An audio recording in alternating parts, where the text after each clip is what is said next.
Hello, ladies and boys and girls. Welcome to the of 1 week national webinar on new national education policy 2020, organized by School of Pedagogical Science, Mahatma Gandhi University, Kerala. Our today's program will be chaired by Honorable Dean, School of Mahatma Gandhi University, Professor Jace Madam. Professor Jaya Jace Madam, having a long academic history, Madam has associated with several academic bodies. With reverence and gratitude, I invite Professor Jaya Jace Madam to please, ma'am. Thank you, Dr. Ismail. Am I audible? Yes, ma'am. Hello. Yes, ma'am, you are audible. Hello. Hello, good morning, sir. Yeah, I'm able to hear you. Yeah. I can hear you. So Dr. technical. Yes, ma'am, proceed. Okay. Dr. Ismail, could you mute the other? Sure. Okay, thank you. So, a very good morning and welcome to day 2 of the national webinar on National Education Policy 2020, organized by School of Pedagogical Sciences, Mahatma Gandhi University. Let us start today's session. Respected Professor Sabu Thomas, our most esteemed and eminent Honorable Vice Chancellor of Mahatma Gandhi University, Professor Ramachandran, Senior Advisor, Indian African Institute of Education Planning and Administration, Professor P.K. Sahu, former Vice Chancellor, University of Allahabad, and Dean Faculty of Arts, Department of Education, University of Allahabad, Professor Vinikuti, Head of the School, Professor Tulasidaran, General Convener of the webinar, our faculty members of the school, Professor Asha Ji, Dr. Sachna Ji, Dr. Ismail Tamarasheri, Dr. Mohammed Devi, and Dr. Subbu Netto, who are all the organizing team of this webinar. The administrative staff of the school, the supporting staff of the university, and dear participants of the webinar from all over India. On behalf of the organizers of this webinar, I extend to all of you a sincere and wholehearted welcome to the day's program. A new education policy comes along every few decades. India has had 3 so far, the first in 1968, the second in 1986, under the Prime Ministership of Indira Gandhi and Rajiv Gandhi respectively, and in 1992, the NEP of 1986 was revised under the Prime Ministership of Narasimha Rao. The third is the National Education Policy that is approved by Union Cabinet of India on 29/2020 under the Prime Ministership of Narendra Modi. The National Education Policy 2020 projects the vision of India's future of the education system.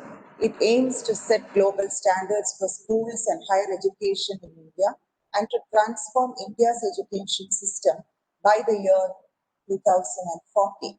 It proposes several sweeping changes in the Indian education system. Yesterday, we have been enriched by 2 eminent resource persons with lectures related to governance and restructuring of higher education as proposed in NEP 2020. Today, we will be listening to lectures by 2 renowned personalities on the reforms in curriculum, pedagogy, assessment, and digital learning as proposed in NEP 2020. Now, let me briefly introduce our first distinguished speaker to the August online gathering. Professor K. Ramachandran is an eminent educationist. From 1975 to 1990, he was member of faculty of the NCERT New Delhi. He has contributed to preparing many reports on the state of education in India. During the period from 1990 to 2008, he worked with UNICEF as senior education specialist Senior Program Coordinator, and he has been a member of the drafting committee for the National Education Policy 2020. At present, Sir is Senior Advisor for the Unit of International Cooperation, India African Institute of Education Planning and Administration under NEPA, New Delhi. We are privileged to have the highly eminent educationist, Professor Ramachandran, to speak on the theme National Education Policy 2020, Proposed Curricular, Pedagogical and Assessment Reforms. The organizers of the webinar are grateful to Professor Ramachandran for accepting our invitation and consent to speak to us today. Our second speaker is also a distinguished personality. Professor P.K. Sahu is a former Vice Chancellor, University of Allahabad and Dean, Faculty of Arts, Department of Education, University of Allahabad. Sir has an illustrious academic record. He secured first rank for MA in Education from Kurukshetra University and got his doctoral degree in Education from Case MS University of Baroda. He has 32 years of research experience in various leading Indian institutions of education in several pertinent areas of education. Sir is a distinguished teacher educator of India, a pioneer in the field of open learning in India and too. He was a chairman of Digital Education and Social Sciences at University of Allahabad and also worked in the field of future studies in education and management. He has, to his credit, published 8 books and more than 100 significant research papers in international and national journals. He has guided 29 PhD scholars and 25 MPhil students and presented papers in several countries abroad. Sir has conducted more than 20 research projects sponsored by UGC, ISRO, NCRP, NUPA, MHRP, and other state-level organizations too. He is the recipient of many meritorious awards at national and international levels.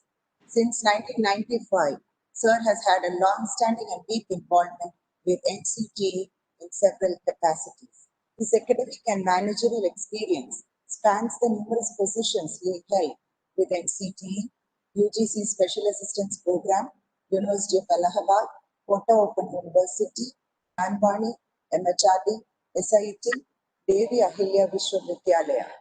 Professor Sahu was president of Indian Association of Teacher Educators, and Sir is currently working as coordinator of book programs in education. We are honored to have the highly eminent Professor Sahu to speak on the theme National Education Policy 2020 and Digital Learning. The organizers of the webinar are thankful to Professor Sahu for accepting our invitation and consenting to speak to us today.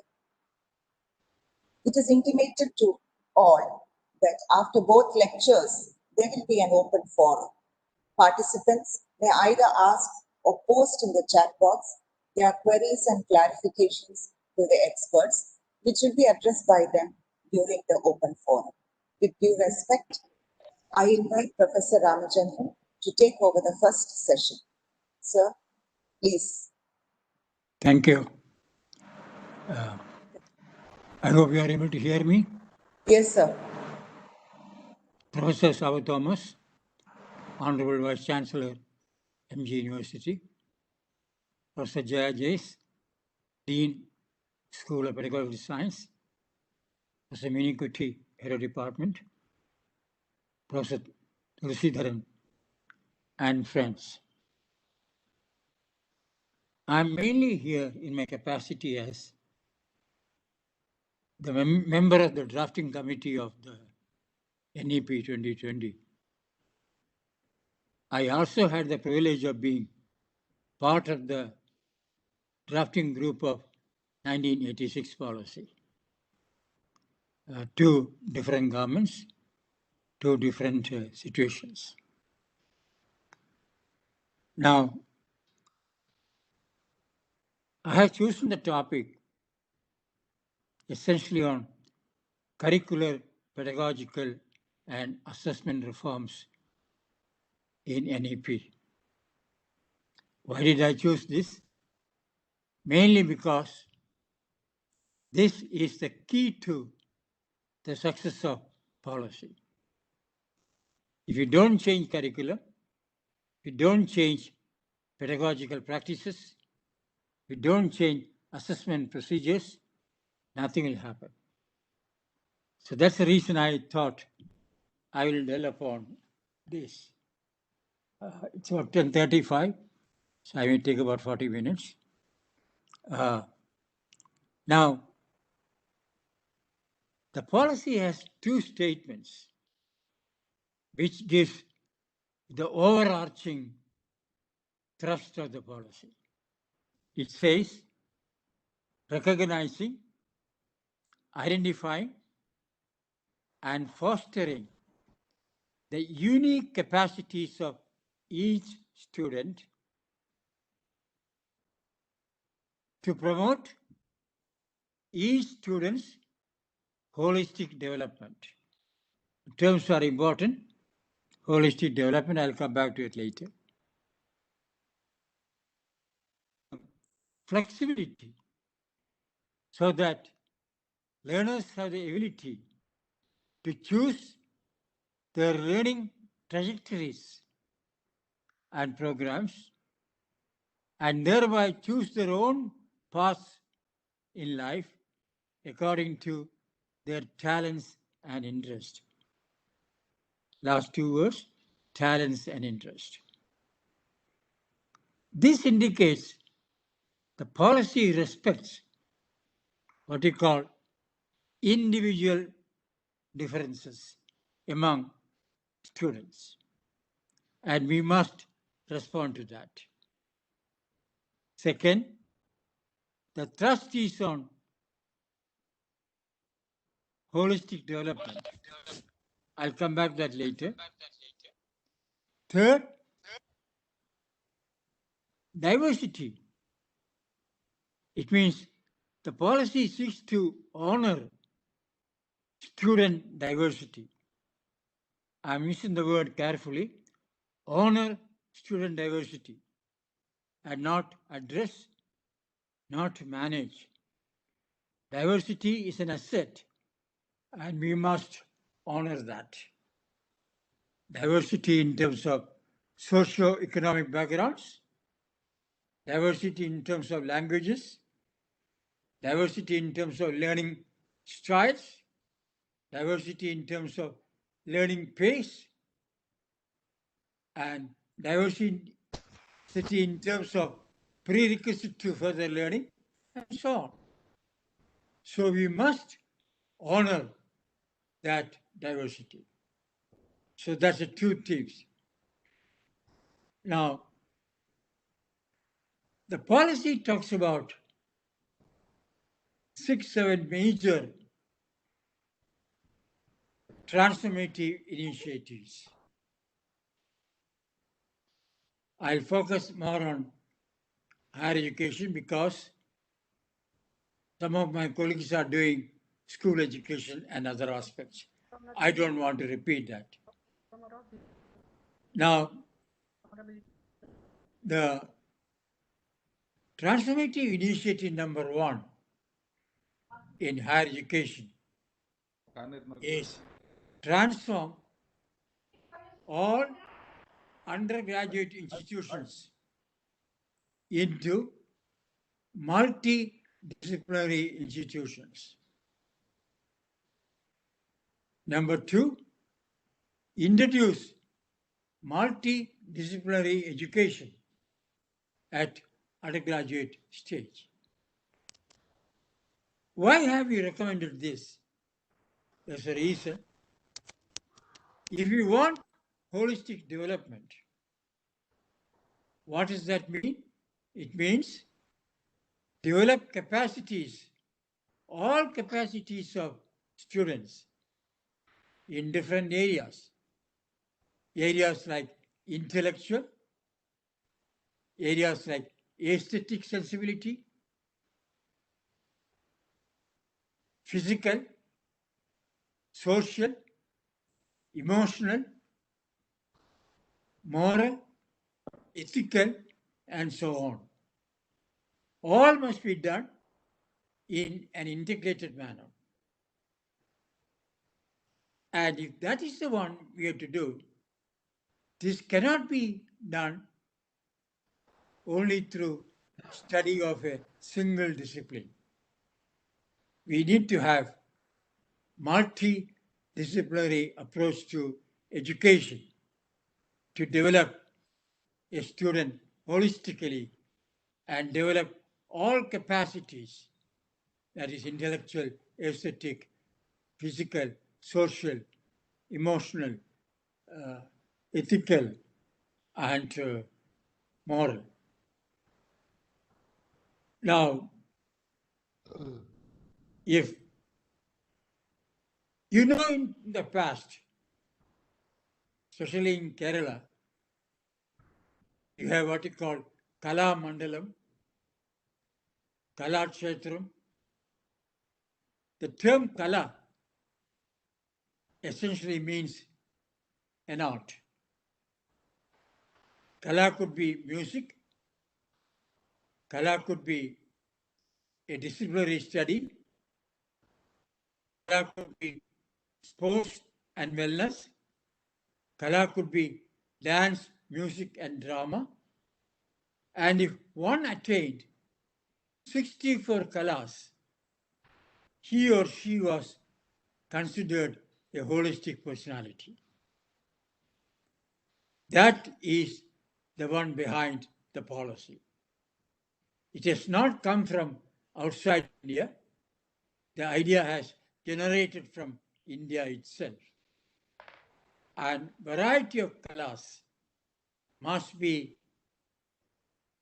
developed in the students at all levels, and from school stage onwards to undergraduate and postgraduate level. So that is the reason the term multidisciplinary education is proposed.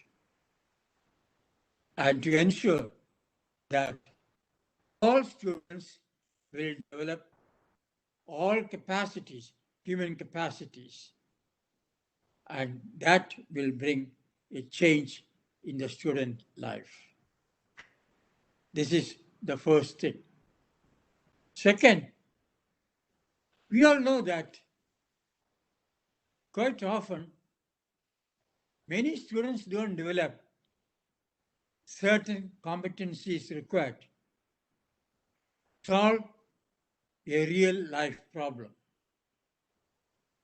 When I think of that, I think of an example in the industrial and organizational psychology, which is part of pedagogical science in America. What does that say? In America, once a machine went out of order, the company manager called 21 engineers to find out what is wrong and can the machine be made functional. They could not. Then came an ordinary mechanic.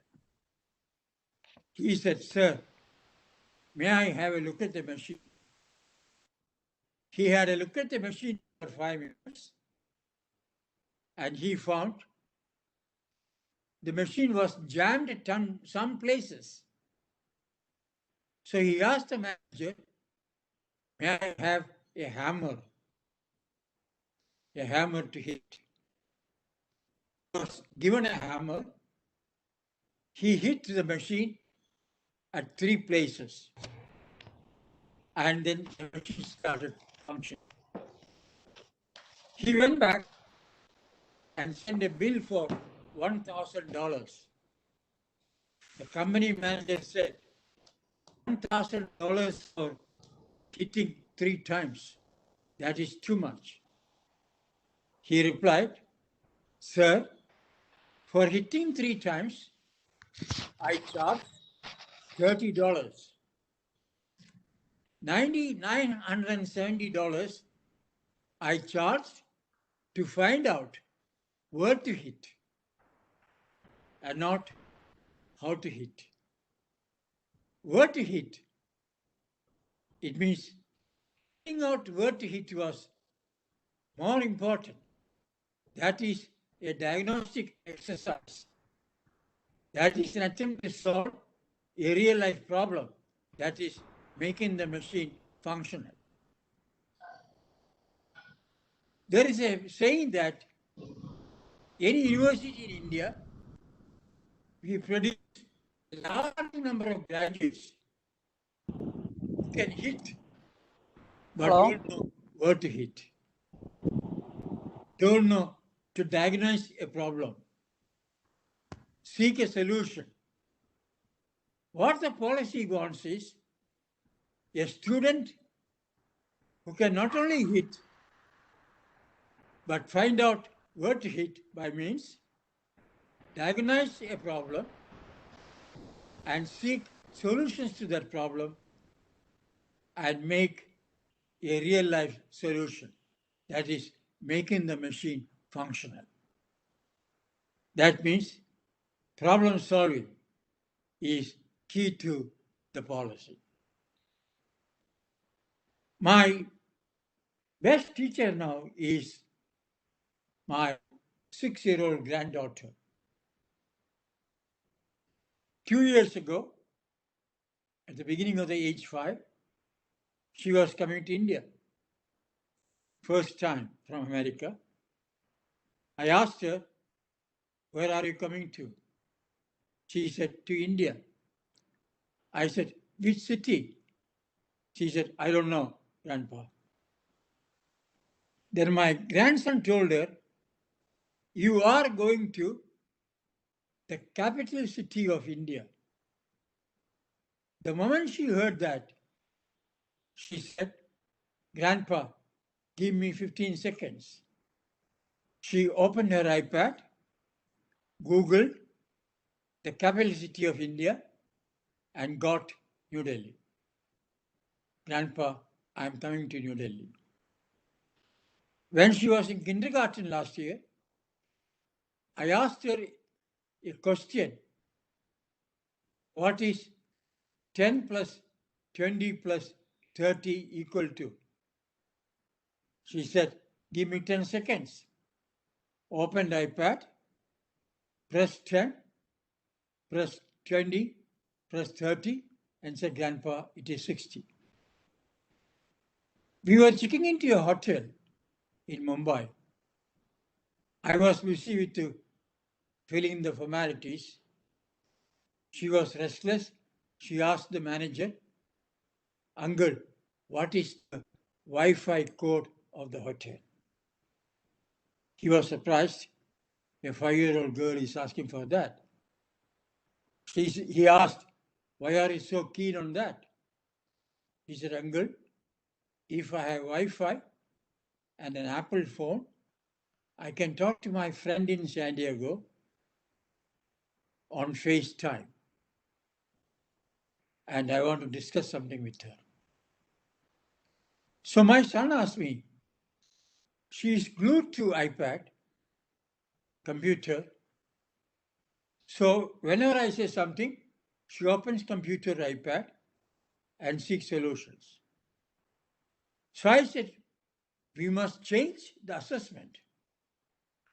I asked her a question that there is a river. San Diego has a river. There is a village on one side of the river and a school on other side of the river. Children come from the village to the school every morning using a boat. The 3 children has weight. One child weighs 10 units. Second child weighs 20 units. Third child weighs 30 units. I asked her, what is the total weight? She said, 60 units. They came to school using a boat which can carry 60 units of weight. While going back to the village, the big boat capsized. There was only a small boat which can take only 30 units of weight and not 60 units. It means all 3 students cannot go back together. I asked her how all 3 students can go back in the evening home. Immediate reaction came, Grandpa, Google doesn't give this answer. She took 50 minutes and came back with the answer. And the answer was, first, 10 and 20 units will cross using the boat, 30 units, and go home. Then 10 will remain there, 20 will come back with the boat, then 20 will stay this side, 30 will go. 30 reaches next side, then 10 comes back, then 10 and 20 go back. So 5 times they can go back home using this technique. Took 50 minutes for the child. This is what we call complex problem solving. Then 3 days later, I repeated the question. Within 3 seconds, she answered. I said, on that day you took 50 seconds. Today you took only 50 minutes, and today you took only 3 seconds. How did you do it? He said, Grandpa, very simple. What you did on that day, I memorized it. I can now use my rote learning and repeat that. It means what was problem solving 3 days ago, if you repeat the same question, it becomes pure rote learning. No problem solving at all. What lesson is there for us? In such a situation, if you ask a question to a student or a class, never repeat that question if it is problem solving question. Never repeat. This is a challenge for all faculty of universities. Can we have a question bank where the same competence is tested by different test items? That is the assessment reform we are talking about it. And that is the kind of thing the policy is talking about it. So, for this purpose, the third transformative action, total revamping of curriculum, especially at undergraduate level. Curriculum to ensure the emerging trust. New skills which can be applied in real life. And the graduate attributes which a student should demonstrate should be developed in each student. And what are those? Like for instance, even in multidisciplinary studies, you will have a major. So a coherent understanding of a discipline, maybe physics, chemistry, economics, history, and so on. Then the procedural knowledge. If I want to be a historian, what competence should I gain? If I want to be a civil engineer, how to construct a bridge? That kind of a knowledge. Then the third, actual practical knowledge. If you want to build a bridge, 3 months internship to gain practical experience. and then the skill gained to be applied elsewhere. This is those related to a disciplinary study. But there are competencies which cut across all disciplines. Whether you are a student of history, economics, physics, chemistry, biology, all should have it. And there are a few of them. What are those? On the top is what you call complex problem solving.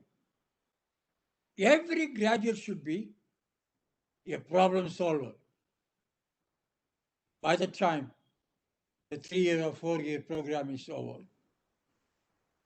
The next, the person must be a critical thinker, like analyze the policy and see, critically look at it.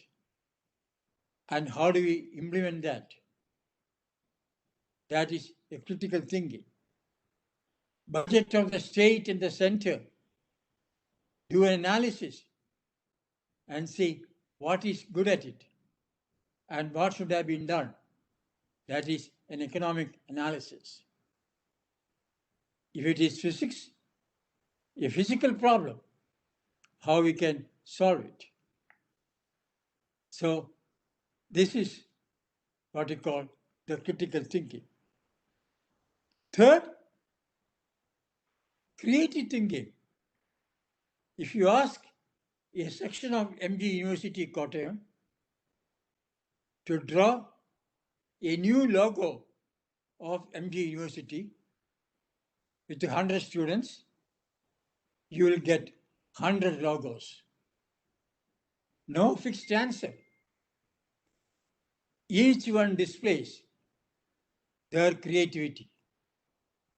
And that is one of the ways of testing creativity. So creative thinking, can we do that? Next, very important,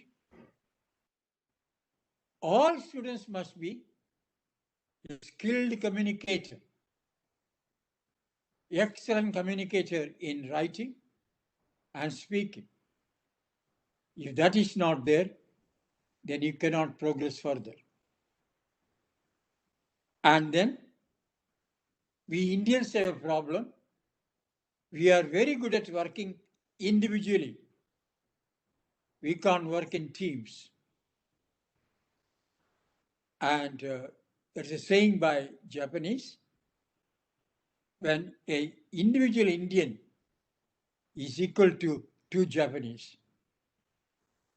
But when 2 Indians work together, they are half Japanese. Quite often, they compete, they don't collaborate, and therefore the task is not attained. So can we ensure team spirit, working in teams? That is a very important aspect. And that is why we encourage team games like football, volleyball, hockey, and not initially tennis, badminton, which are competitive in nature. So at the school level, therefore, initially get into more and more team games so that a child learns working as a team player and not against that. And I told you the communication part of it. Sometimes it can be very subtle. There is a pedagogy for that.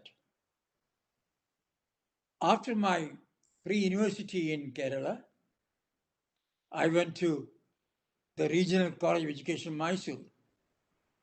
My English was okay, but not very good. I had a professor from Oxford University teaching English. And his pedagogy was correct the student on the spot if she or he makes a mistake. So one day I went to his class 10 seconds late. At the door I asked, Professor Brown, can I come in, please? Professor Brown replied, Ramachandran, you can, but you may not. So I didn't get what he said. I thought I made a mistake in my tense. So I asked Professor Brown, could I come in, please? Reply came, Ramachandran, you could, but you might not. Then it struck me, seeking permission is not can I, could I, it is may I. Very subtle, very important. If a student goes for a job, this will be looked at it. What kind of language does she or he use? And that's why communication very important. And it must be refined and very well spoken, whatever language it may be. It doesn't have to be English, can be any language of India, and see how best we can do it. And that is why communication. Then what you call emotional intelligence. While working together, would you lose temper if your colleague doesn't match with your performance? Or would you mentor and promote better thing? I give examples of our two cricket captains. One very cool, never loses temper. Other very aggressive. Two distinct personalities. So what is required is a balanced view, the emotional intelligence, not finding fault with it. Can we mentor and improve? That's what is called the emotional intelligence. Cognitive flexibility. In industry and business, what kind of people are they looking at now? The future of work is distinctly different.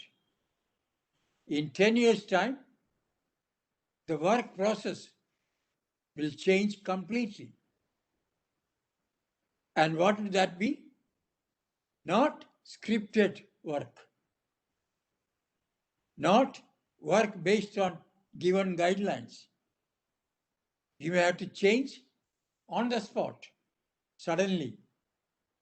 This is what we call not routine jobs, non-routine jobs. I'll give an example of that. Last year, I went to teach in an IIT. I had sent my PPT presentations 3 weeks in advance. They all went through it. When I reached classroom, they said, sir, we have gone through a PPT, we referred internet, and we have learned all what you want to teach. So today, can you teach something different? And I was not prepared for that. But within 5 minutes, I had to recover to do a non-routine task. And I had to do a new lesson. This is what is going to happen to all of us in the universities and colleges. Students will demand what they want and not what you and I want to teach. That is a scenario going to happen. So these are the skills often referred to as skills required in 21st century work situations. And therefore we call them 21st century skills. Totally different. The Global Economic Forum has identified 10 of them, which will help improve job situation and job performance. So all of our students, whether history student, mathematics students, all have to do this. This is one aspect of the policy that we must ensure that all students attain skills required for living in the 21st century. Technology-driven work environment, artificial intelligence, Internet of Things, drones, big data analytics, and so on. If our students are not equipped to face the challenges of the fourth industrial revolution, what we call Industry 4.0, they will become useless in the society. So the curriculum has to undergo drastic revision to ensure that the competencies are developed that are required for the future of job, the future of life, not just job, and how we can do it. So that's the thrust of this policy. The curricular reform is required for this purpose. A massive reform through a multidisciplinary program, and everyone attains the graduate attributes of a critical thinker, of a creative thinker, of a skilled communicator, and so on. And that is a challenge the curricular reform is talking about. Now, the next element, again, transformative initiative, pedagogical reforms, move totally away from the rote learning practices to analytical, creative way of teaching. If you don't do that, the students will take over us. They would know more than us because they have access to knowledge outside classroom. And you and I will face this. I had now faced 3 times this, that changing lesson, that lesson plan preparation would not help. They will demand something different. So, pedagogy, what does that mean essentially? It's the art of teaching. In 1956, you may recall, B.F. Skinner wrote a book. The title was The Art of Teaching and the Science of Learning. Teaching is an art, the learning process is a science. So that is the kind of thing we are talking about it. How a student learns is a science. How you teach is an art. You can modify the art through training. So that's the kind of thing you are talking about it. That the policy wants to ensure that we undertake total revamp of curricula, pedagogical practices, and assessment procedures. The next transformative reform is, in doing this, the policy articulates that the faculty must be given institutional leadership, like the principal, vice chancellor, and the faculty must be given autonomy in deciding based on a national higher education qualification framework what to teach, how to assess. It means gradually we'll only have 2 kinds of colleges. One we call constituent colleges, colleges attached to a university. It is part of university. Second, autonomous entity, autonomous colleges. No more affiliating colleges. It means they should have autonomy to design curriculum, teach curriculum, and assess the curriculum. So the policy articulates great deal of autonomy to the institution leadership, faculty, and therefore that can be implemented according to the requirement. Teachers must be allowed to innovate, and they have freedom to innovate. They will decide how to teach within the framework of National Higher Education Qualification Framework, which will be developed next year, and that will be the basis for curriculum design. And that's the kind that you are talking about. Curriculum will have tremendous flexibility. Like curriculum in a college in Wayanad may not be the same as the curriculum in Trivandrum. 60% may be common, core, but 40% can be adjusted to make it more relevant to the local conditions.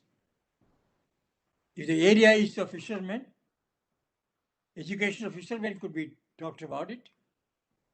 If why not? We can talk about educational issues of Adivasis, tribal groups.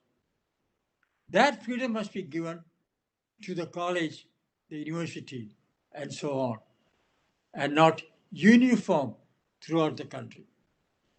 So the policy envisages tremendous flexibility. Flexibility in terms of targets.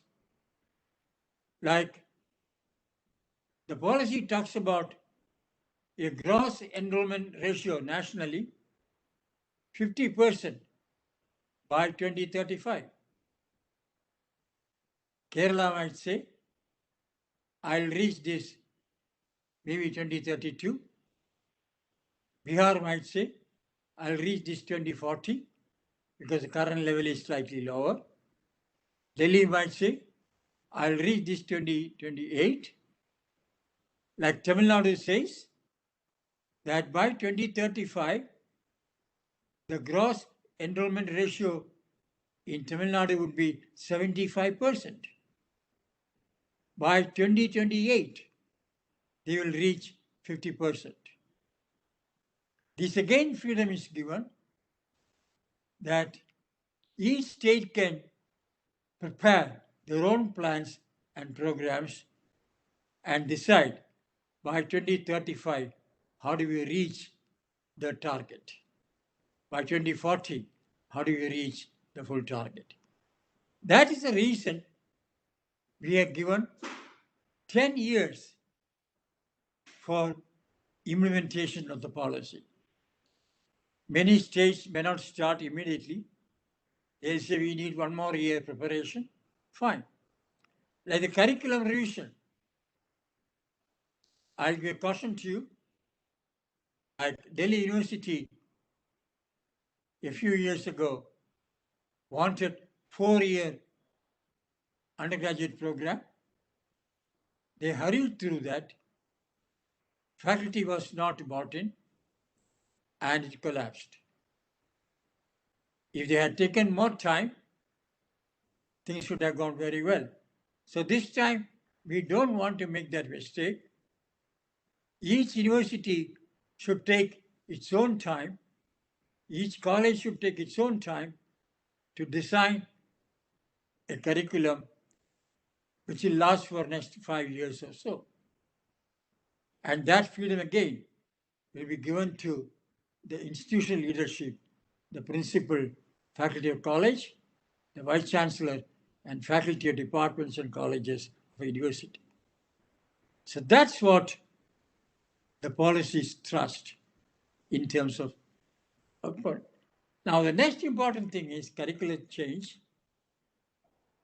There will be now no distinction between arts and sciences, vocational and academic.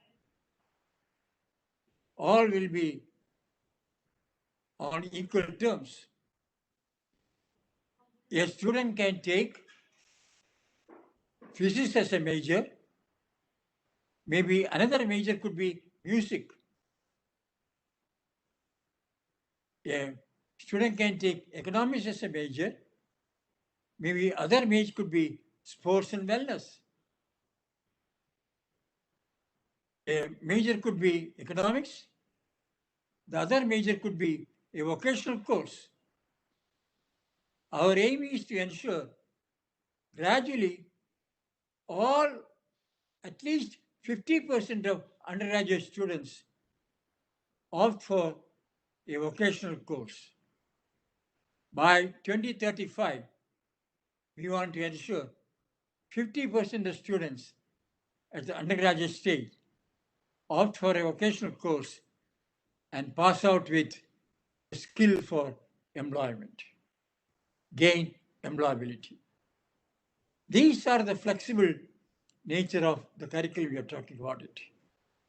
That there will be no science stream, there will be no art stream. You can have history and physics as a combination. And depending upon the talents and interests of students. And that's the kind of thing you're talking about. That if there is a music university, that why can't we have a 4-credit program or 8-credit program in a music university, along with a physics major in the normal system? So that's the kind of thing you're talking about, flexibility. And as I indicated earlier, gradual manner, 10 years time, switch over gradual, well thought out, well designed curriculum. Linked with this will be pedagogy. Now, much of the pedagogical practices remain within classroom. Most teaching is based in classroom. What the policy is talking about now is, can we have field-based learning, experiential learning outside classroom for about 20-25% of time to have a real life situation. Like in the United States, even at primary stage, children are sent to Pizza Hut to learn how to make a pizza.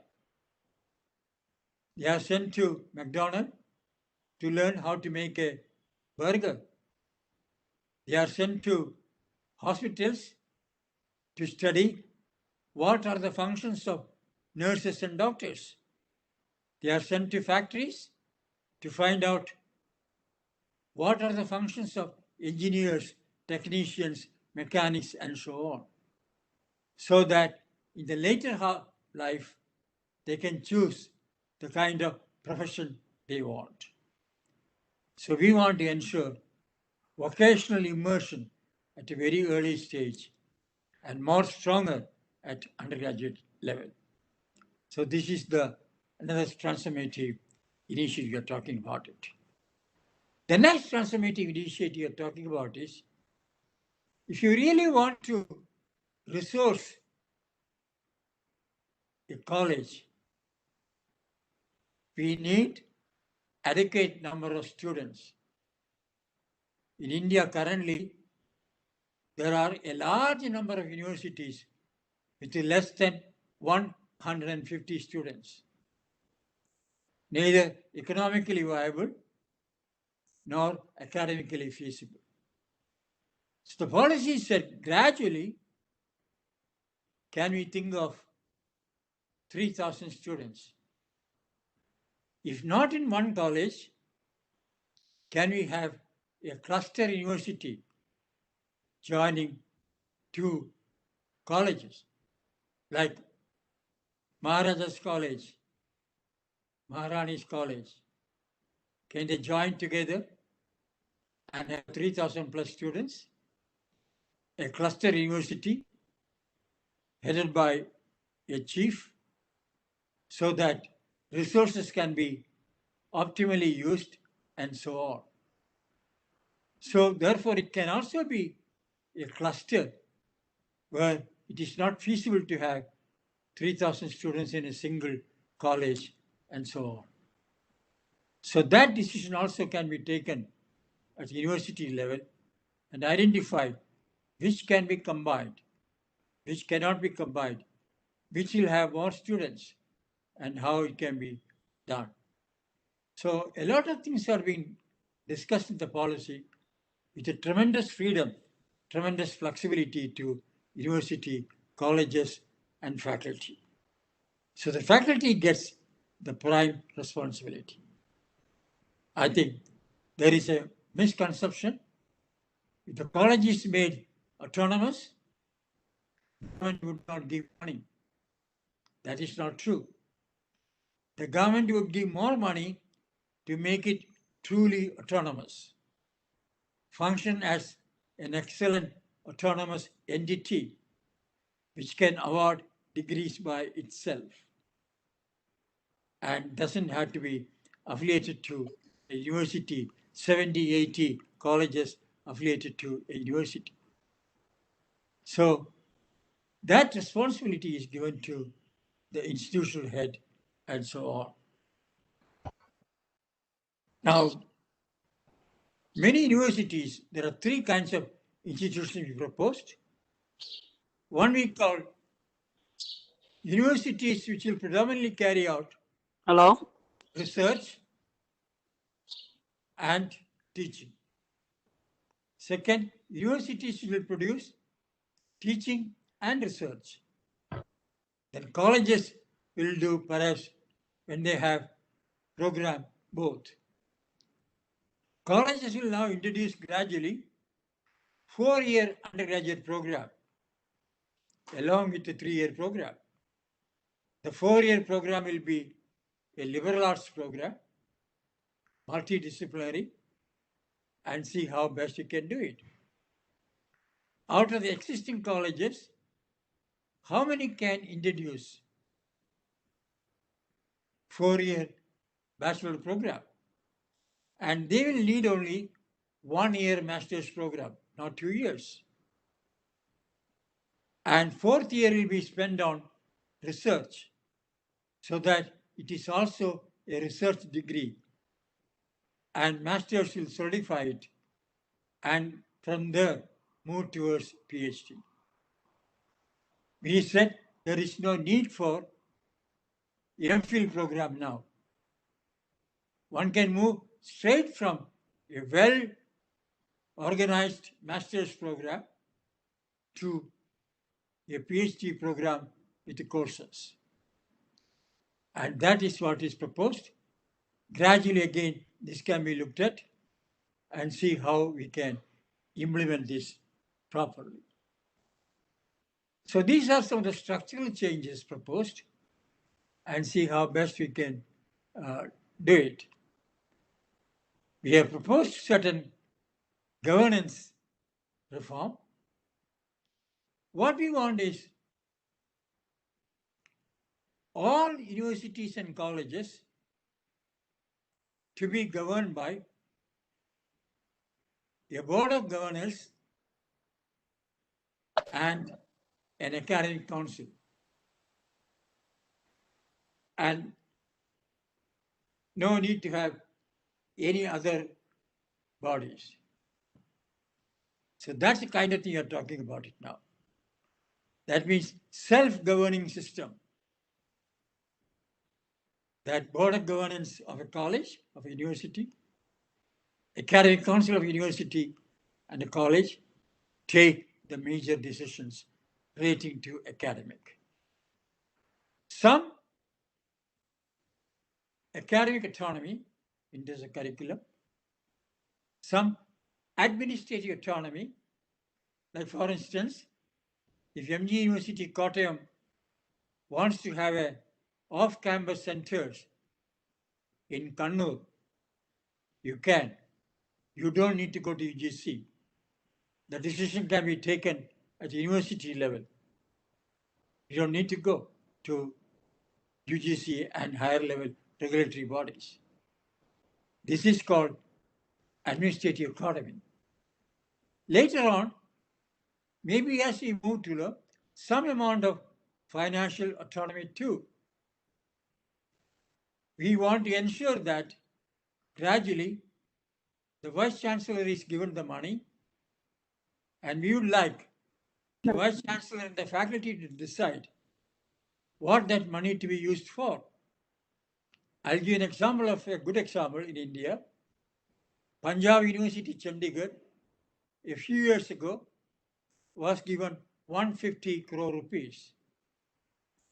And the government and the UGC said, you can use it the way you want.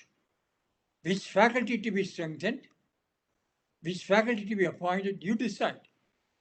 They decided they would strengthen science faculty.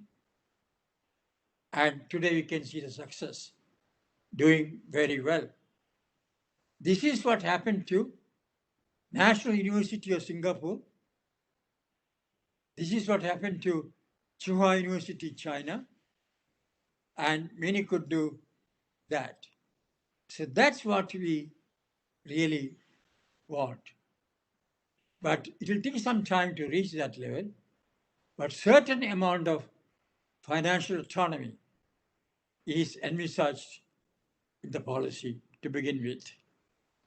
So that is, again, an important aspect of this. So we are talking about structural reform. We are talking about curricular reform. We are talking about gender or equity-oriented reform, focus on the disadvantaged, focus on the underrepresented. We are focusing on the governance system, improving governance reform. We are focusing on financing. Can we ensure increased financing? That's why we talked about 6% of GDP and gradually over a period of 10 years. So financial autonomy through that. So reforms are in many of these areas, and the transformative actions are also done in some of these areas. So keywords: flexibility, autonomy. These are keywords. Then holistic development of a person. Anything we do should enable a person to develop holistically. So the curriculum design should be based on that. I find my time is running out. Maybe what I'll do is I'll stop at this stage. When the question hour session comes, I can add a few more. Would that be all right, Professor Jay? Professor Yes, Jay, sir. it's all right? Yes, sir. Yes, sir. Because I don't want to exceed my time. My friend, my good friend, Sahu is waiting. Okay, sir. That would be very good. Thank you, sir. Sir, that was a very interesting and informative session. You have conveyed so many aspects related to curriculum, the aspect in very simple language and very simple with very simple life related examples. And that session was so excellent. I think we can, we thank you, sir, for that. And I think we can move on to the next session. And the questions, as Sir said, will come immediately open for. So now I invite Professor Sahu to start the second session. Sir, could you please take over?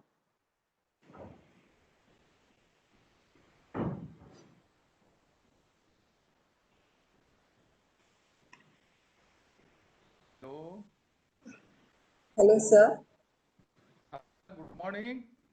Yes, good morning, sir. You are audible. Yeah, we'll start now. Yes, sir. Please. First of all, I will salute to my friend Ramchandran for his very influential presentation. And I was thinking to touch this curricular aspect when we talk about technology. And since he has already prepared the ground, so I'll not, I'll just touch those curriculum focus areas at school education and higher education. Because unless we touch curricular areas, technology cannot be justified. And we'll have to see that how the policy frameworks will be implemented through technology-savvy efforts in a decentralized manner. Dear friends, I am very much thankful to Professor Tulsidharan and Sajna Jalil and my friend Dr. Sudhir, who is behind the scene, who brought me to the front side and particularly Kerala. My friends, on this occasion, I remember Professor Mohan Menon, who is a stalwart in the field of educational technology, and we have been working for almost more than 4 decades in this area, particularly focusing on school education and teacher education from the day of our research work at University of Baroda. Then we shifted our attention to Indira Gandhi University and my involvement through the experiments of Audiovisual Research Center as a coordinator at Devi Aditya Vishwavidyalaya Indore, and then my association with Central Institute of Education and Technology and for development of learning materials for Pathshala and portal. And also I am very much involved in promoting e-learning and digital learning system in Faculty of Arts of my own university, University of Allahabad. So, dear friends, this is a very long journey, and as Professor Ramchandran was stating, next, madam, we'll go straight to the next slide. Next slide, please. Professor Ramchandran was focusing on the main theoretical component that when almost 60 years back, Professor P.F. Skinner wrote about the art of teaching and science of learning, and afterwards N.L. Gage took the further for systematic learning theory and application enhancement of learning. When we talk about science of learning for the first time, teacher education, we were exposed to the field of educational technology. And that time, the discipline-based approach, particularly the influence of psychology, was so influential that we could think educational technology from the application of psychology. Innovative ideas of machine learning and teaching machines and things, they have been now almost outdated, but that formed the basis. And then we also moved to the experiments in the area of behavioristic thoughts, systems approach education, where in a very structured framework, the curricular objectives were put into the form of Bloom's taxonomy and classifying them, and accordingly, in terms of operationalization of learning expectation, we had to plan our teaching and making interventions through different kinds of behavioristic approaches, which is called as behavioristic theories application to technology. Now, because of emergence of information and communication technology, the things have been, I will not say, a kind of chaotic situation, because many people talk about information communication technology, and it has touched every aspect of life, since communication is very much essential and social relations, and particularly to the field of economics and market.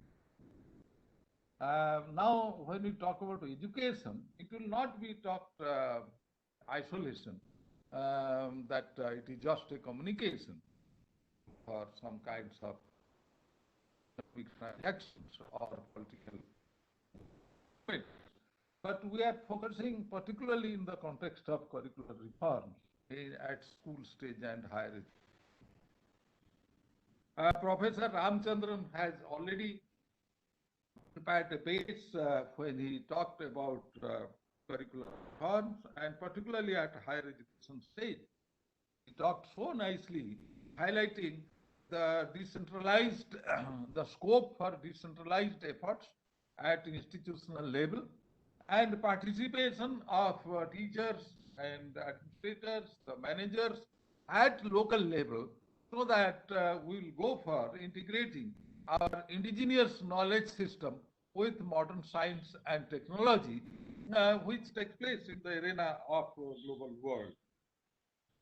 So a kind of integration of our own lifestyle, our culture, our language, literature, and cultural heritage with international perspective and global perspective, so that we are influence each other.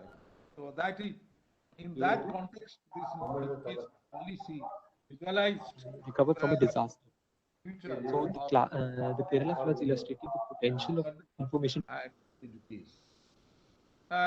When we talk about this curriculum reform and higher education institutions, then we talk about holistic development, and I'll say the context of sustainable development, so that our future is safe, and we are not to explore the means for seeking happiness of a present generation or our system and the day-to-day needs as we exploit sources and leaving nothing for people.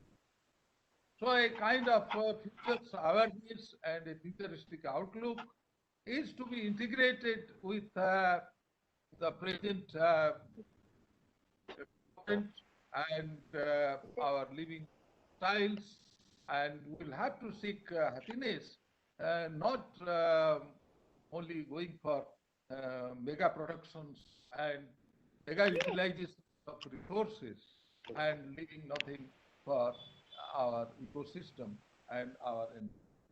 So holistic development talks about the inclusion, the inclusive life, not only in the context of social, political system and cultural affairs, but also we are talking about inclusiveness in the context of our environment, the context of ecology.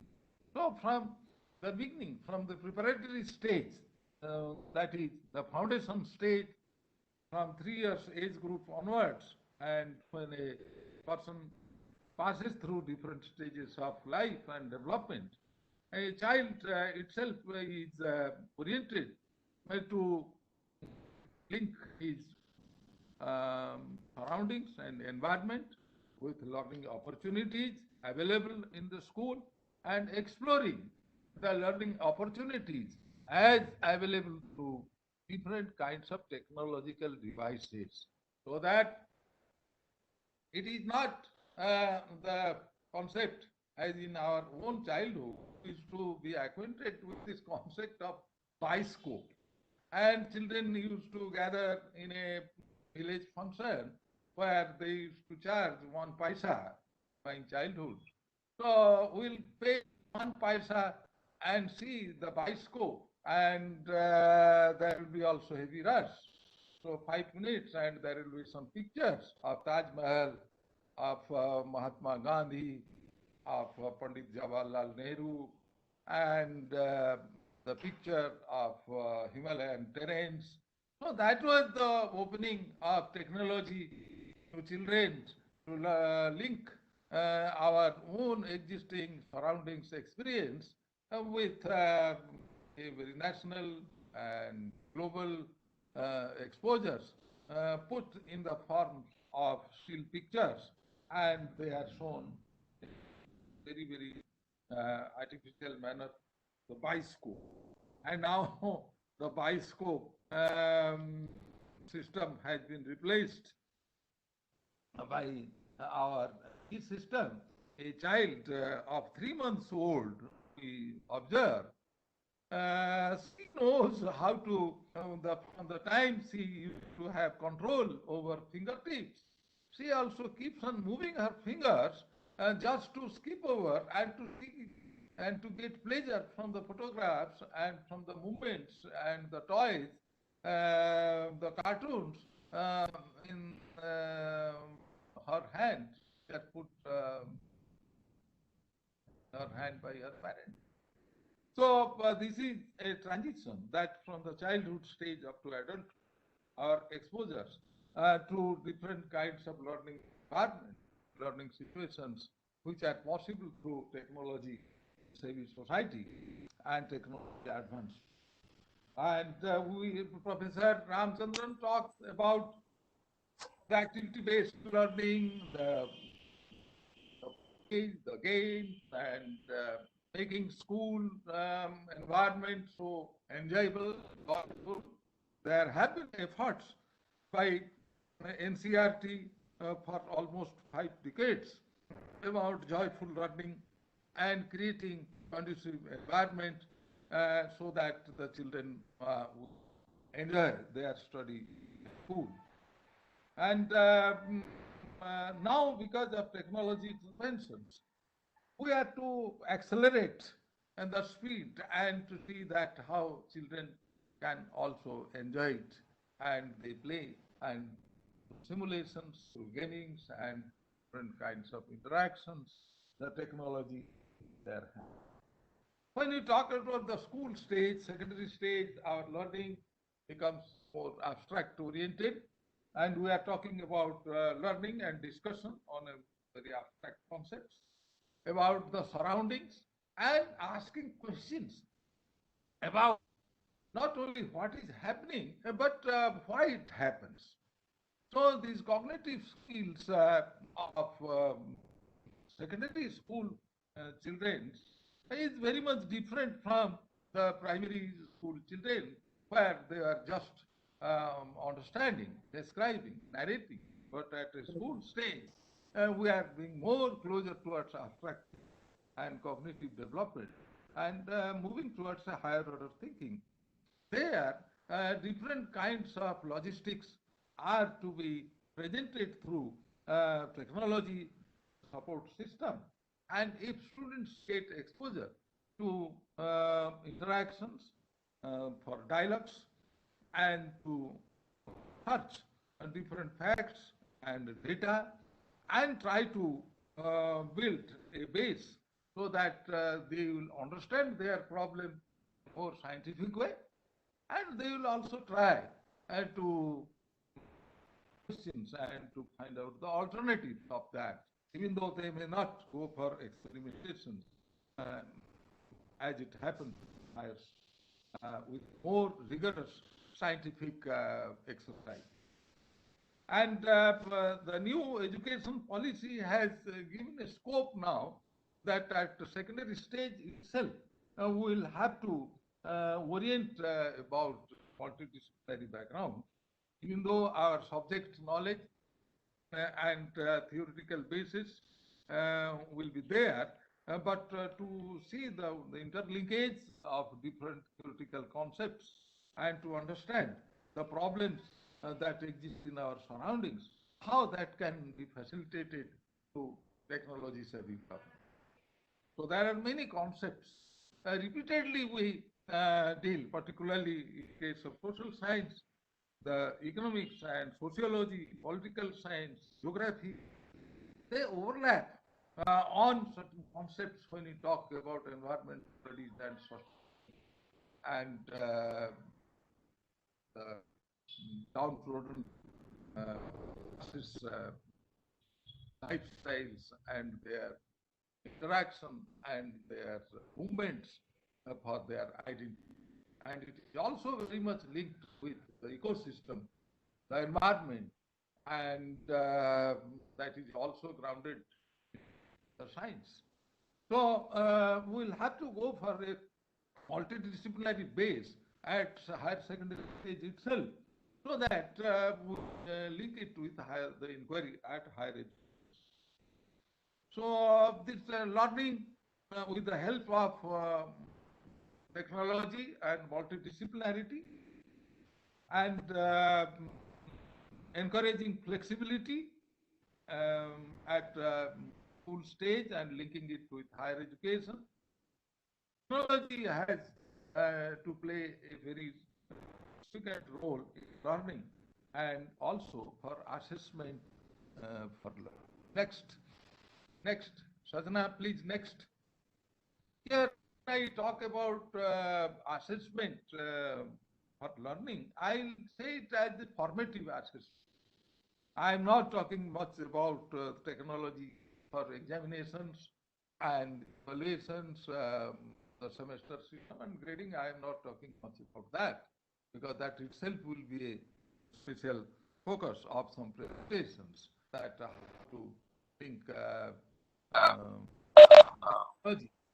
for assessment system and evaluation system.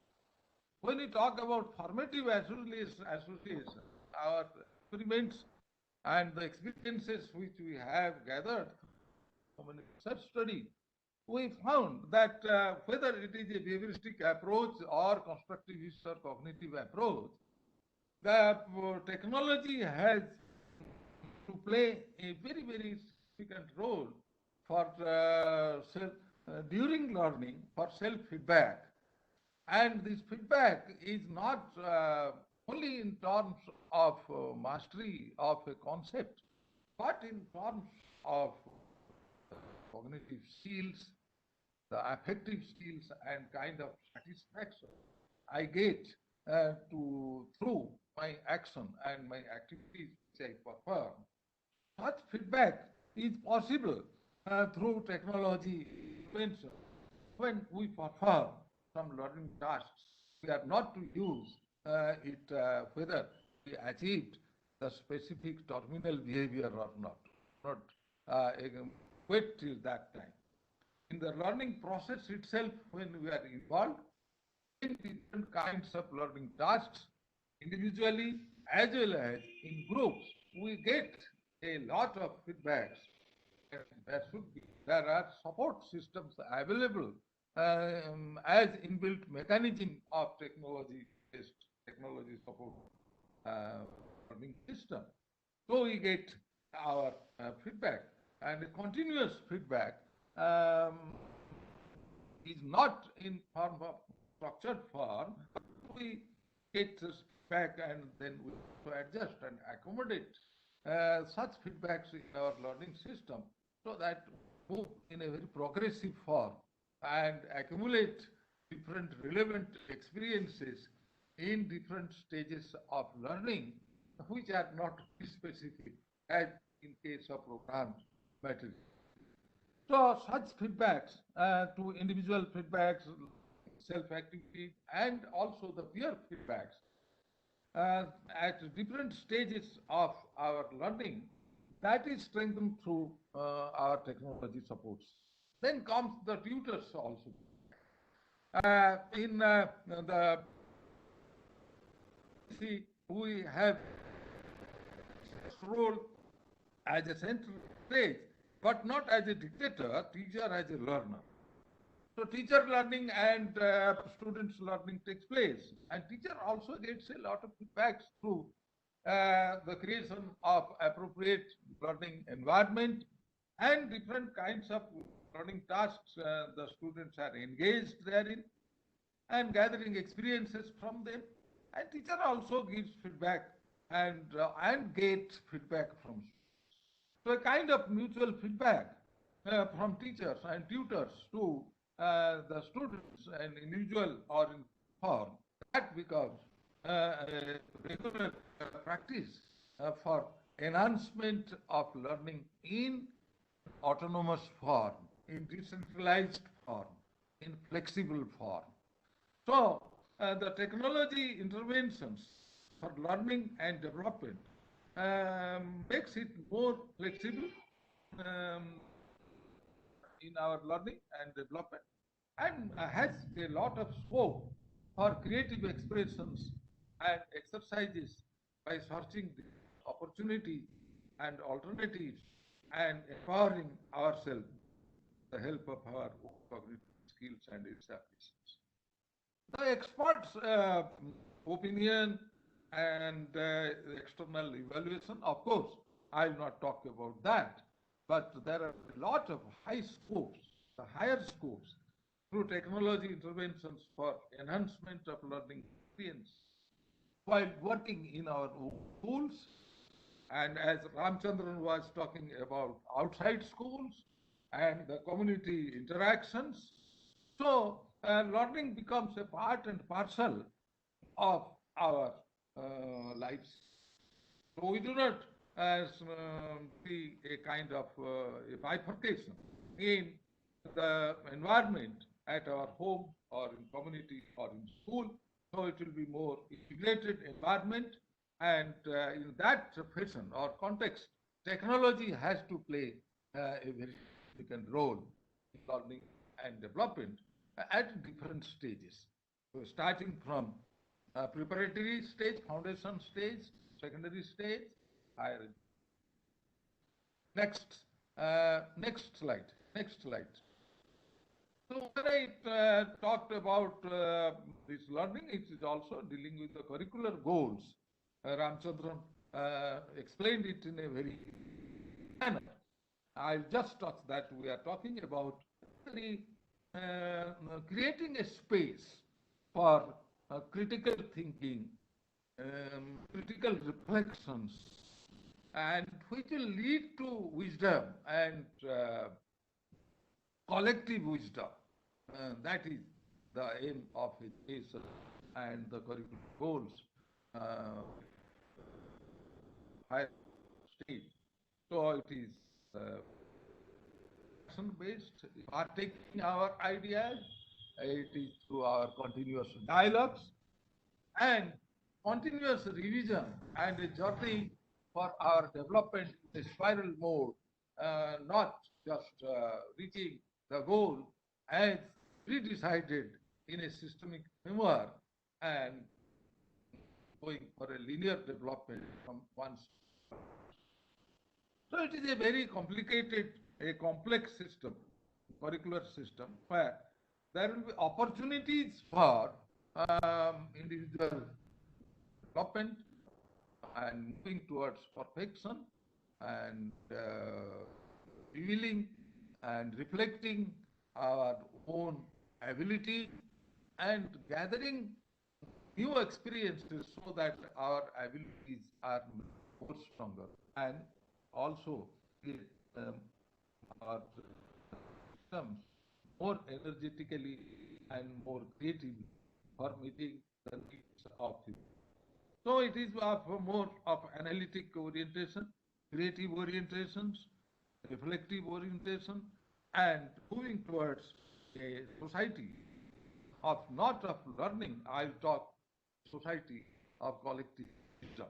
So this is the focus of new education policies, curricular goals, and technology will have to find out its scope and we have to create a space in the arena of education and system direction. Next slide. Yeah. So when I talk about integration of technology, that is a very interesting point here.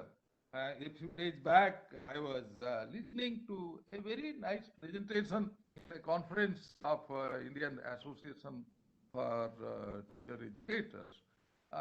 The discussion was about multilingualism and the lingua franca, the medium of instruction, language skills, and literary expressions, and creative abilities for creative expression, and making use of mother tongue as medium of instruction, as a foundation stage. And starting from mother tongue, then we will go for acquiring the second language, third language, fourth language, like that.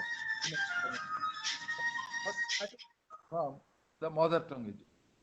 But the weaker point of our curriculum and education system is that for everything, anything and everything we look at, for everything for school education, we look at NCRT, NIE campus, and our teachers will go there to produce material for mother tongue based video and audio materials. Here, it is not a matter of looking at a central stage or Central Institute of Educational Technology or NCRT.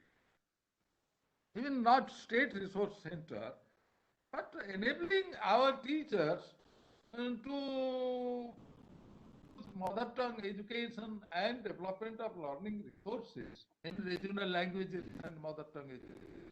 By the way, a multilingual state, even though we talk about a nation state, the nation state is also having so many nations, and every state itself has its own multilingual identity, not only in terms of regional language, but because of cultural dimensions of different languages in states like Uttar Pradesh, states like Madhya Pradesh, states like Maharashtra, where you will find there are many multi-language systems through regional languages and interactions, the habitation and the cultural integrity that takes place.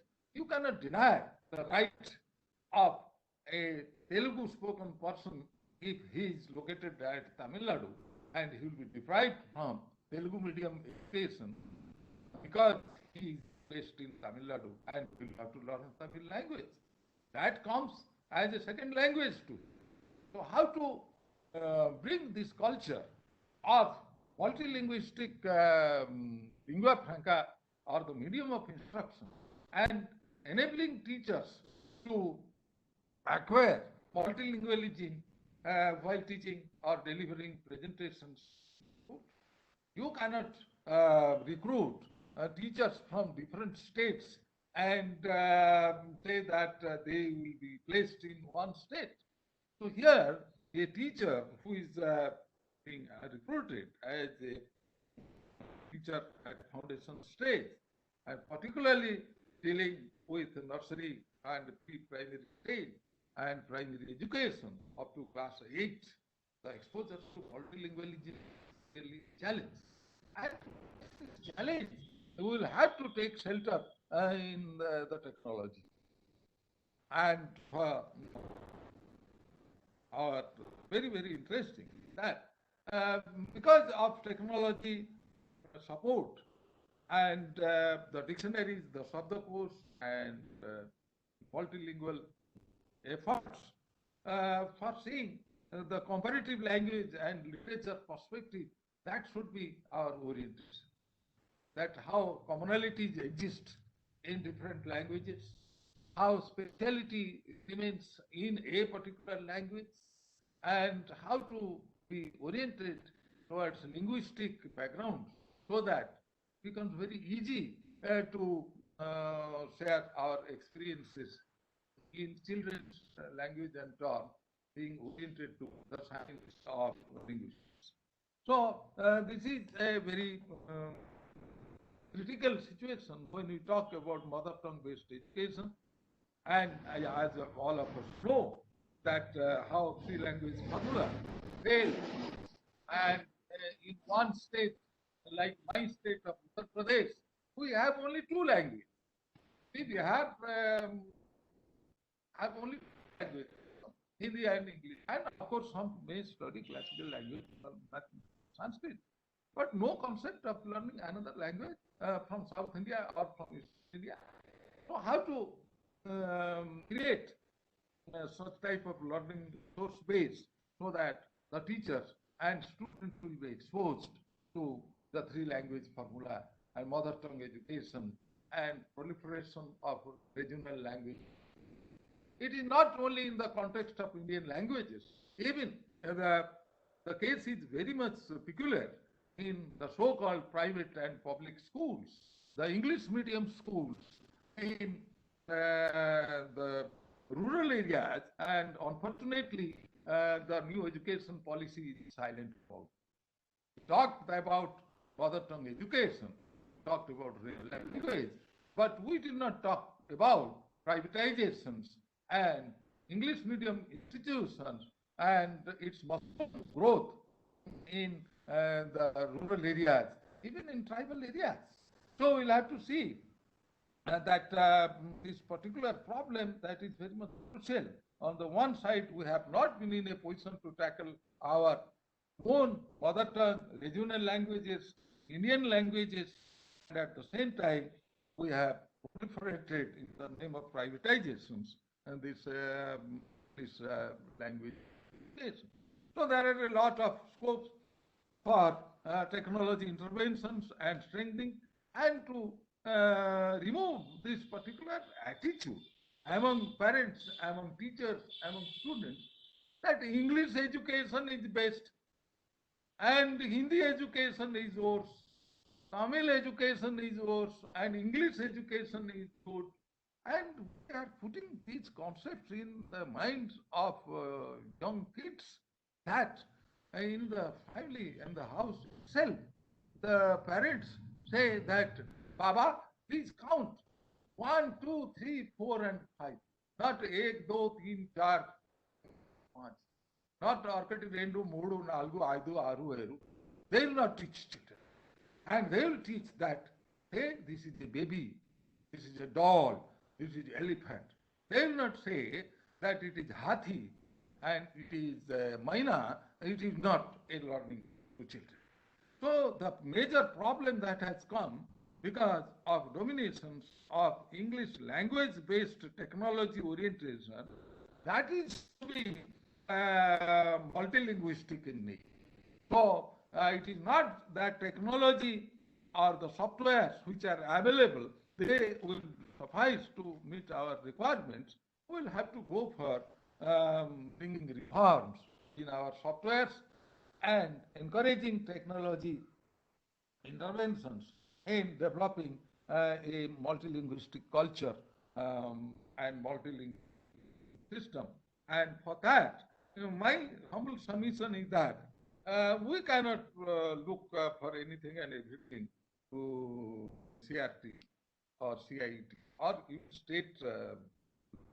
It will be at regional level, it will be at cluster level, at school level, as Ramchandra was saying.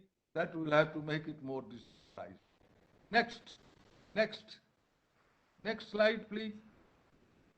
So when we talk about this is about higher education, I was just touching about language, and this is the issue of technology intervention in higher education. In higher education, we become so much centralized, and very unfortunate thing is that when Gyanam committee reports, they insisted that all universities will have common syllabus and framework, and will develop learning materials and resources so that the university's parity will be. Education policy has deviated from this, and new education policy talks about autonomy, even at college level, that autonomous colleges getting upgraded to the status of teaching university and giving degrees and their own. So when we are talking about a structural transformation of higher education, we cannot go for a centralized system like Indira Gandhi Open University producing materials for all over the country, and the digital materials of National Open University. They are, of course, of excellent standard and quality, but departments of students who are from different places and cultural. So such kind of complexity and the dilemma that exists even at higher education stage, that is to be looked by our higher education and learning, where we are talking about, as Ramchandran was talking about, flexible learning and multidisciplinarity and relevant upgraded curriculum. Ramchandran talked about that. So here we'll have to see that when we go for multidisciplinarity, it is not just picking up one paper of sociology and another course from political science, and it becomes means 4 credit course plus 4 credit course. So 8 credits or 12 credits will lead to a degree.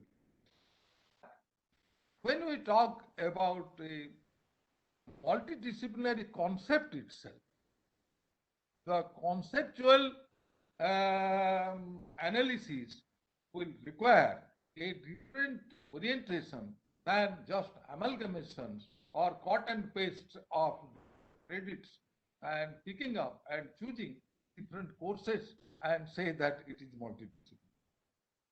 The multidisciplinary concept of curriculum is very much different from a basket approach where we will just go for 4 credits for plus 4 credit, 8 credits.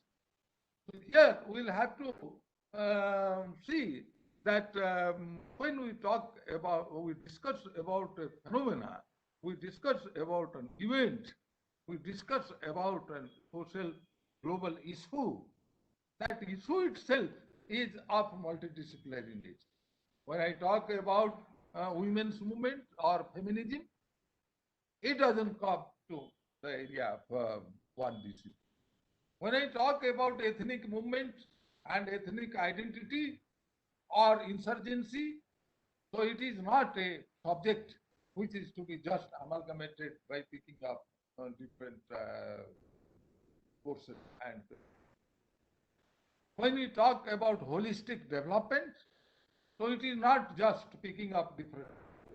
And when we talk about sustainability or inclusions or social inclusion, so these are multidisciplinary concepts.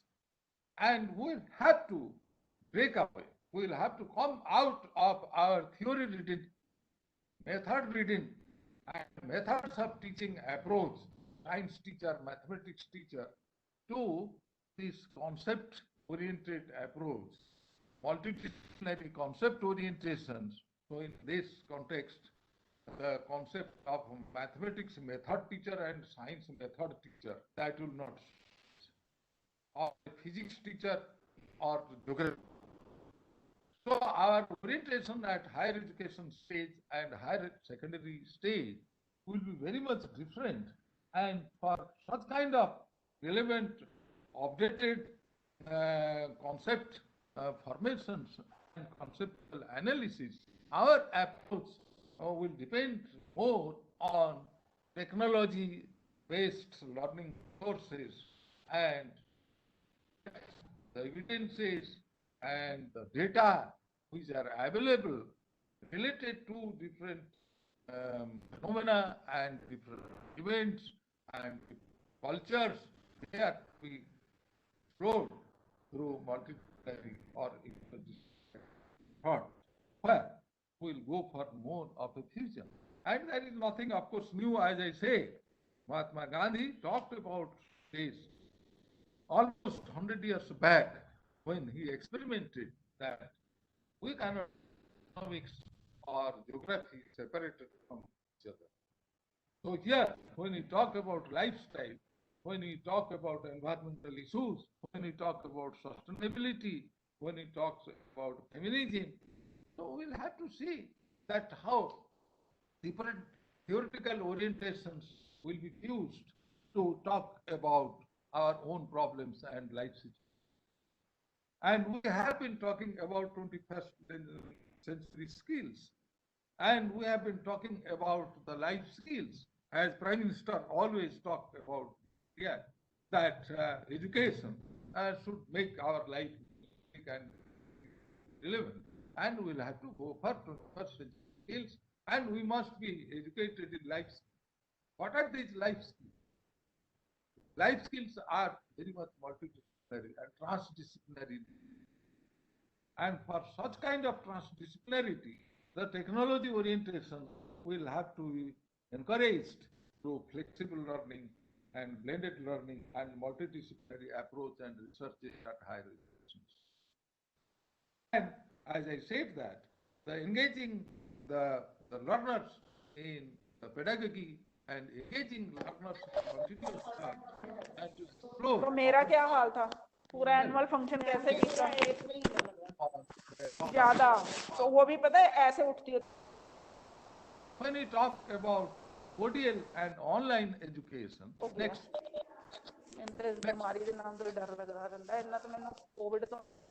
We are talking about open distance learning, not as a IGNOU or open university or distance education program. We are talking about a philosophy which is linked with learner's autonomy, and how open distance learning system will produce the materials and generate such courses and prepare a platform for independent studies as well as collaborative learning, and this should be also used by our face-to-face system. So there will be a kind of consortium where the open distance learning and online education repositories will be available for all groups of learners, whether they are admitted in traditional face-to-face system or the people like us. Say, for instance, I am a student of Indira Gandhi. At this stage, I keep on studying. But I'll not go to a traditional. So I use their platform and I search for different learning sources which are not updated by IGNOU, but I keep on searching for new emerging discussions and debates on those issues which have been incorporated in Indira Gandhi curriculum. So here, when we talk about reforms and technology interventions, so it is not going to create a kind of division in face-to-face mode and open university mode. So we'll have to go for a kind of repository system, consortium approach, where learners of both the systems will adopt the flexibility in learning and sharing of credit, encouraged. Next. So next, when we talk about this consortium approach or sharing of learning opportunities or promoting blended learning, that how we can go for suitable integration of different modes of technology promoting learning, the teacher's role is very much significant. And teacher's role in a teacher-centric environment was challenged very well, as Ramchandran was saying, when we talked about technology interventions classroom. The role of technology to replace teacher, people were thinking that it will replace a program learning material will replace it.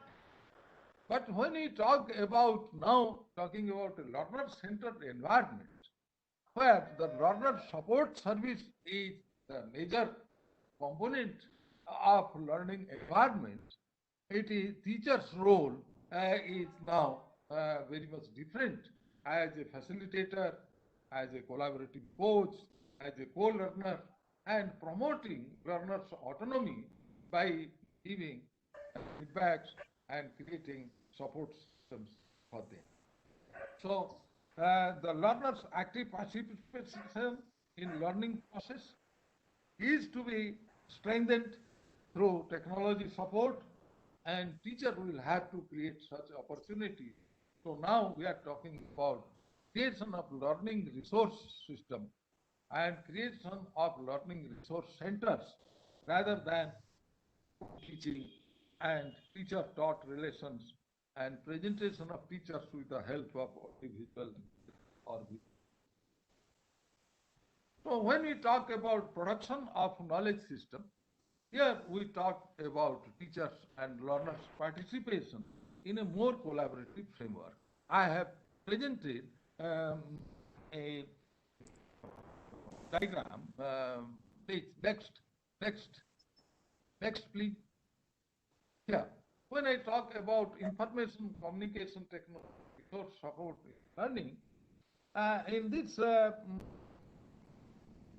figure you'll see that now we have to reorient and change ourselves, that it is not teacher teaching and learners learning. It is the teachers learning and learners learning, teacher's role as facilitator of learning and learner's role in creating a conducive environment along with teacher and fellow colleagues so that they will construct. So teacher's responsibility is to learn how to create a conducive learning environment, how to facilitate learning, how to promote learners' participation in learning system, how to engage students or encourage students or lead students to take up new projects and innovations through joint efforts and collaborative efforts. So our teaching skills, the teacher's competencies are now redefined in this framework. Here we are talking about when Professor Parsi experimented and we were part and parcel at Indore, we are giving more emphasis on teacher-controlled, classroom-based teaching skills and teaching competency. But we deviated from that. We are going more about management orientations, supportive environment creations, facilitations, and how to encourage learners' autonomy and communications, not teacher taught, but communications among learners.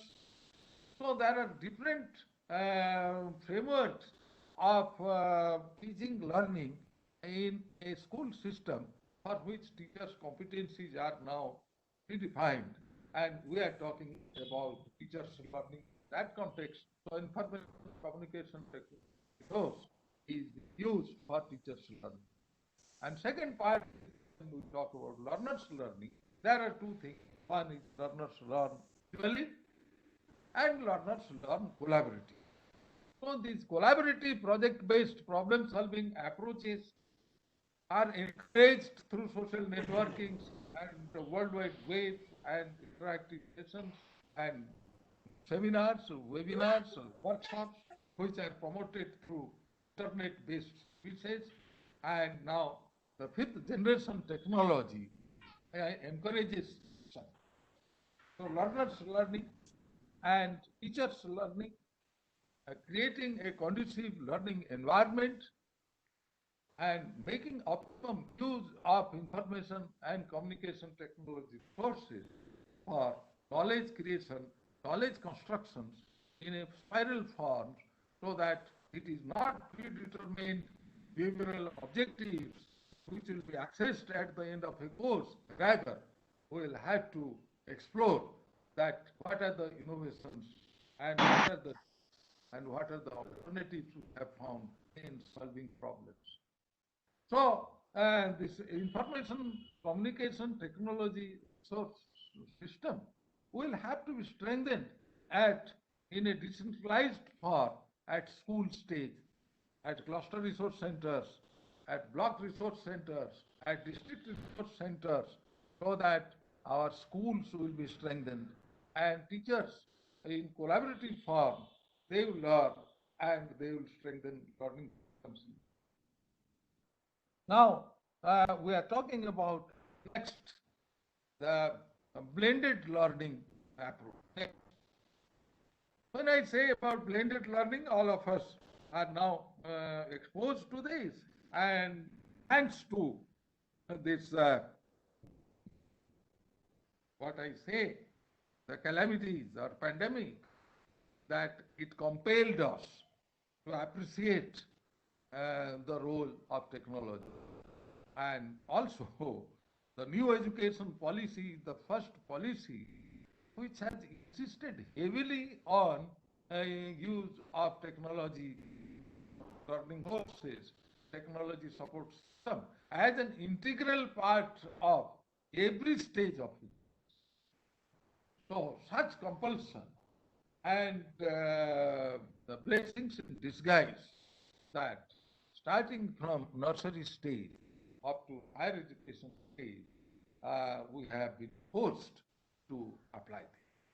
But dear friends, we have also lost many, our personal contacts, learning through group-based activity in face-to-face mode, and it is not just a cognitive exercise, but the exercise with feeling, socialization, social skills, the social value orientation, our morals, our individual dignity, and appreciating others' presence and appreciating others' views.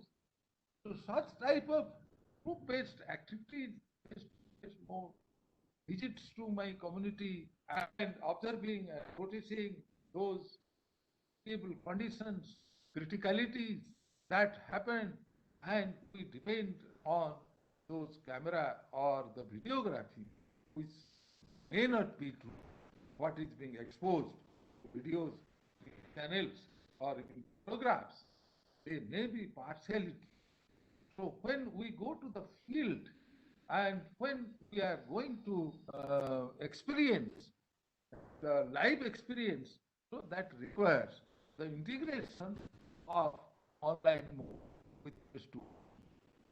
So the online, offline integration and exposures to multiple learning experiences through collaborative projects, they are to be promoted. And it is not neither face-to-face mode or not just the online learning or the lecturing which we have been doing because of compulsion of pandemic for past 8 months. Everything has been derailed, and the examinations and feedback systems, everything has been derailed, and technology has come just as a support system, but it will not place our face-to-face mode or our campus-based study. So we'll have to go for a suitable integration and a kind of happy blending of approaches. And the orientation of students and teachers for blended learning mode is also very much essential from the school stage itself. Next. I have a very short time. I'll conclude within 6 to 7 minutes. So here the instructional role of ICT is very much significant in terms of the project, in terms of problem-solving tasks, in terms of formative assessments and evaluation, and learning experiences through guided activities, and different generations of technology has enabled us to empower us to make optimum use of technology um, as designers of knowledge, to construct our knowledge, and to see our own identity and our integrity in our own socio-cultural milieu and in our own life conditions and situations. So this is a very, very interesting and very, very emphatic role the technology can play to make us proud for leading our own life with our own integrity in our own cultural context, with our own identity. This concept of centralization, the nation state concept, the compulsion in the name of nationalism, that is being diluted when we talk about technology savvy society, and we'll have to see our own identity, the context of our own ethnicity, the context of our own language, the context of our own culture, and we'll progress with the support of technology. The state concept of one language, nation state concept of one set of curricular framework, it is being very well replaced with the technology support system and the multidisciplinarity, the multiculturality, and multi-ethnicity and multilinguistic identity are being encouraged through the communication technology system. So we are moving towards a new lifestyle and a new socio-political and economic system with the help of technology orientations to education and encouraging decentralized approach in education. When I talk about technology and instructional implications, I have already talked about the new curriculum framework, which talks about multidisciplinarity, technology fluency and technology competency, and new curriculum, new education policy 2020, it talks very well about integration of technology pedagogy and content knowledge, and for transformation of individual level and institutional level competencies of teachers and students. Professor Ramchandran talked about it, that empowering our teachers and empowering our learners. So empowerment of learners and teachers is not just adoption of technology skills to teach a particular lesson, rather to make optimum use of learning resource support system so that we can participate and collaborate in this. I'll talk about empowerment of teachers now. And there is also a scope for structured materials and presentations in different forms. So when we talk about course materials in relation to a particular stage of education, we'll have to go for a kind of amalgamation that course materials in framework, they may be developed and reposited in our repository, like our SWAYAM portals. We have different credit-based programs. But as Ramchandran says, 60%, 40%, here I'll say that it may also happen, the time will come, it will be 20% and 80%, 20% centralization, 80%. But now we'll have to go for creating learning resources so that the learners will find in their own language materials, the data banks, which are updated from time to time, the research articles, research journals, the PhD works, the projects, all these learning resources are available in their hand so that they will make use of them for preparing their projects.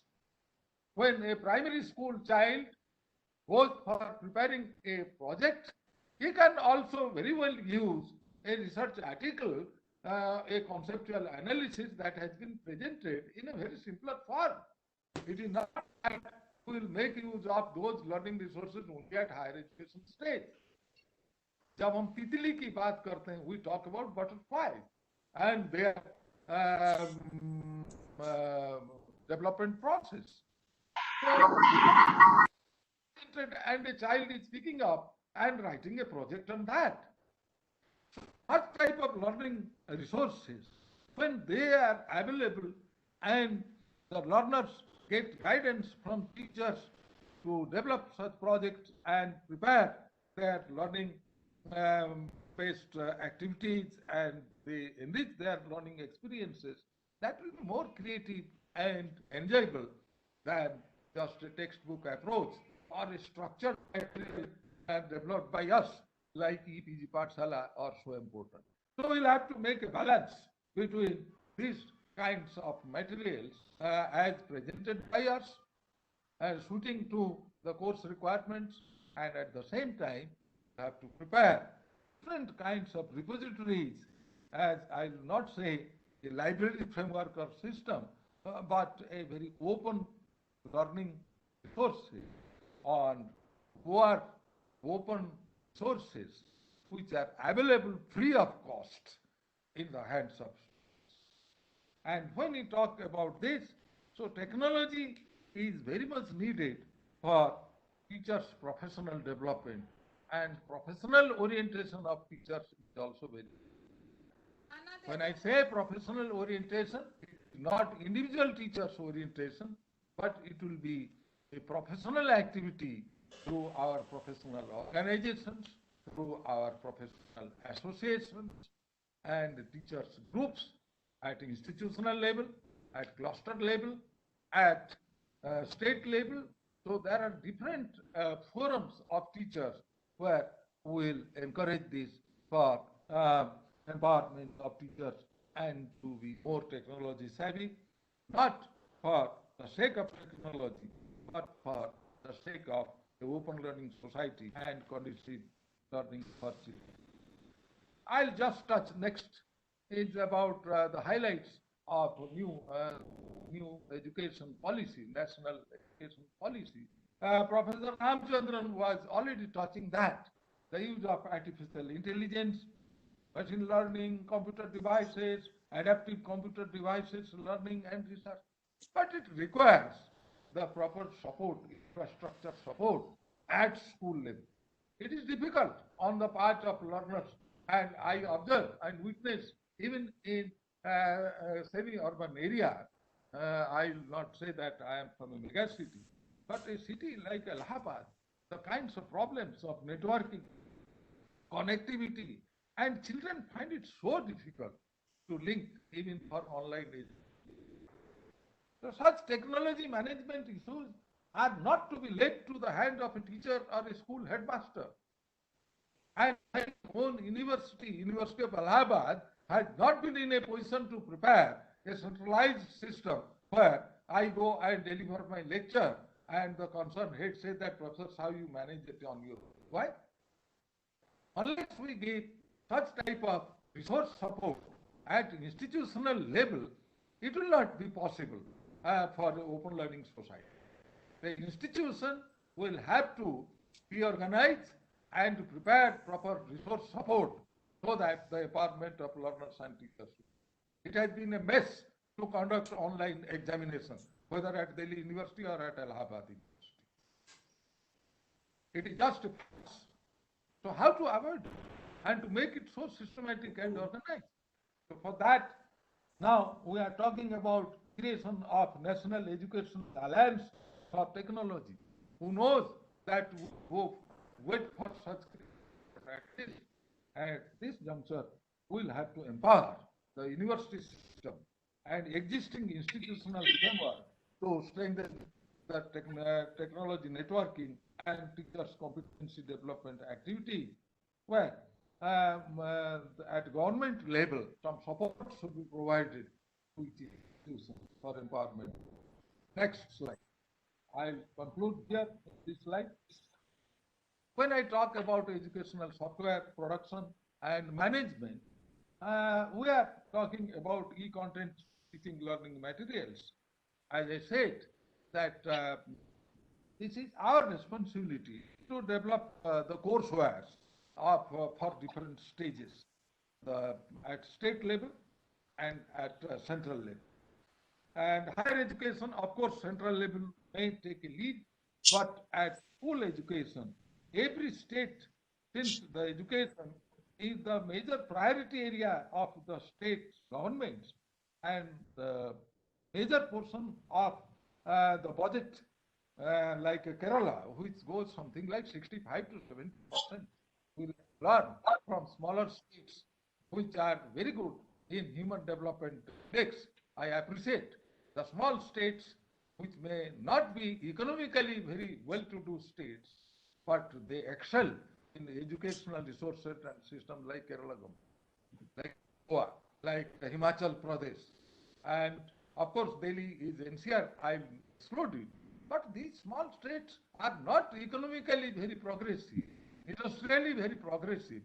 But these states have excelled in terms of Human Development Index. Kerala is one of those states where it stands first or second in terms of educational development, and its budgetary provisions almost 60 to 70%. So, the emphasis of state government, the developed states like Maharashtra, Gujarat, and Punjab or Haryana, they have not excelled in Human Development Index. And when we talk about SDI, we are talking about educational and social development, even the health and hygiene. So such developments have not taken place, which are under the category of a welfare state. State or a nation state cannot take an excuse in the age of globalization that it is not their accountability to support education system and to support health system and to generate employment for people who are unemployed ones. So in this context, it is the state's role to create a proper network and proper infrastructure support and to train personnel, whether of government or non-government. This education sector is the responsibility of a nation state. They are bound to answer to the people that they will have to provide suitable infrastructure support and human resource development for teachers and learners educational. So in this context, say the creation of National Educational Alliance for Technology, the university system have also a major role to this. There is also an apprehension. I am very much apprehensive about it.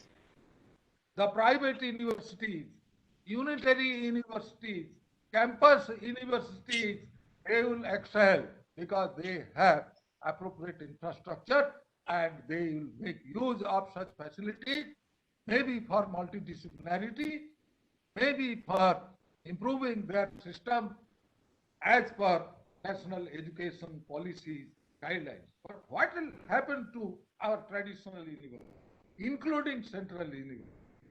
So we'll have to take it as a challenge that every teacher will have to be geared to produce proper softwares, taking appropriate use of that, and for that professional development and competency development exercises are. So it is the responsibility of each person. And we will have to create the repository of local level learning resources. Universities will produce not they will have to take care and the school system so that the universities will come forward for multilingual, multi-ethnic and life-oriented learning skills. So university will have to take a lead, not only for higher education, but also for school education system. So as schools of education study, I congratulate the efforts made by Mahatma Gandhi University and my friend Professor Siddharan, who has taken this lead, and I am very hopeful that Mahatma Gandhi University Kottayam will take a lead in directions so that it is not only to cater to the needs of higher education, but on the line of National Education Policy 20, we will have to lead the education system as a whole. So it is not just an agency for giving a diploma to the students who are enrolled, but the higher education system has a major role in this context, so that the national education policy, the missions, which are very much appreciable, will have to be tackled, and the challenges faced, and we have to see that how best we can implement.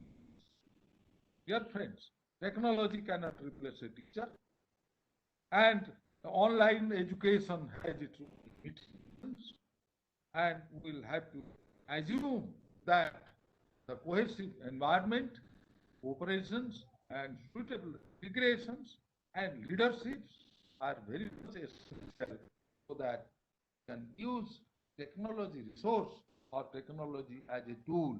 Technology is not a good master, but technology is a very good servant. But the masters are academics. The masters are learners themselves. The masters is the whole academic world, and we are all here.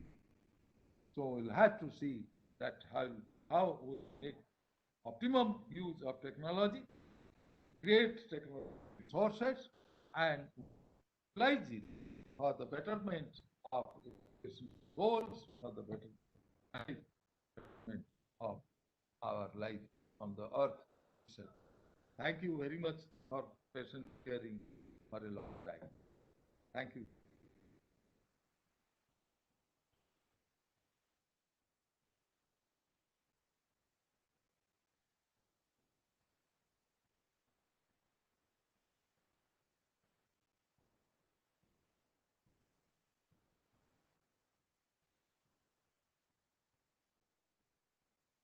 Ramchandran sir.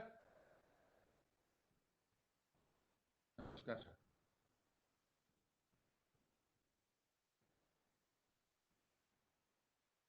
Hello. Sir, Okay.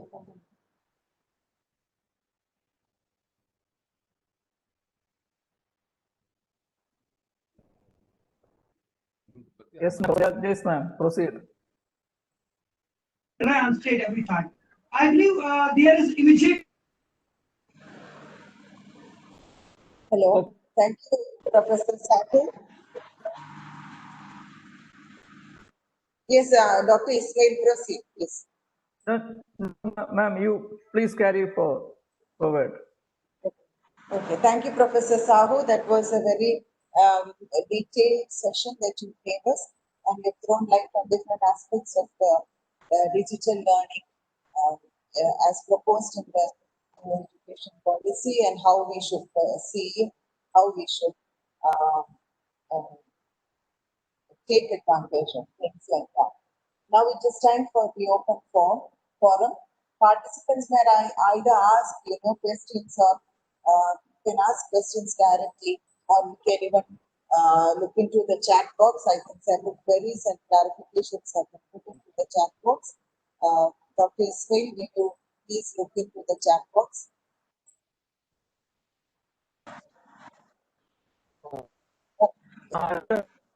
Raise the question. Professor Asha JV, you can ask that question now. In the comment box, Professor Asha JV asked that what's the rationale for changing 10 plus 2 plus 3 pattern?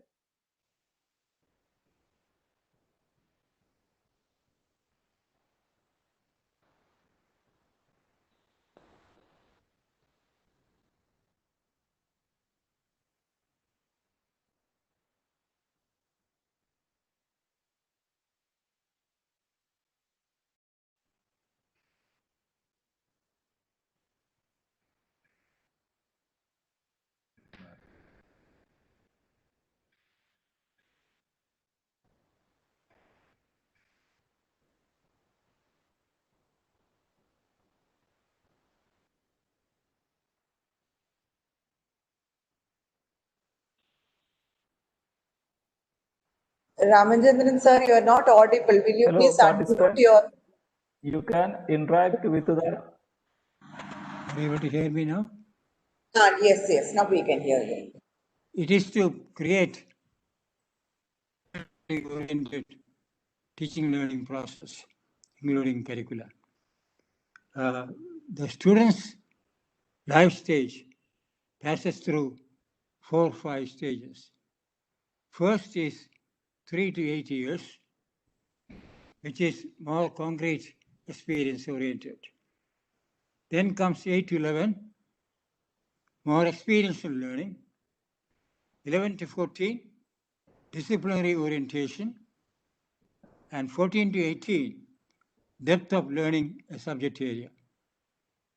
So therefore, the 10 plus 2 has been changed to make it 5 plus 3 plus 3 plus 4. The 2 years of secondary now is combined to make it 4 years, grade 9, 10, 11, and 12. So 3 years of middle, 3 years of preparatory, 5 years of foundational stage. So the purpose is to make it developmentally oriented teaching learning process. So that is why this change is proposed. Thank you for asking this question.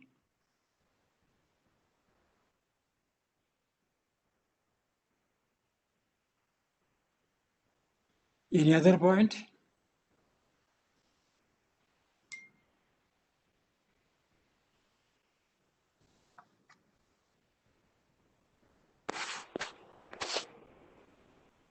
Hello. Yes. Hello. Go ahead. Hello. Yeah. Thank you, sir. Sir, I did not receive my feedback form. Which one? My certificate, please, sir.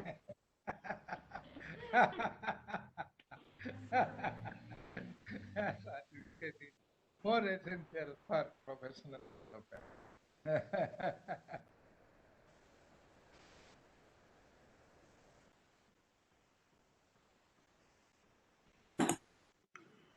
Hello, sir. Questions? Sir, good afternoon, sir. Sir, my question to Professor P.K. Sagar, sir. Sir, actually, sir, I am the member of my university about the national education policy courses.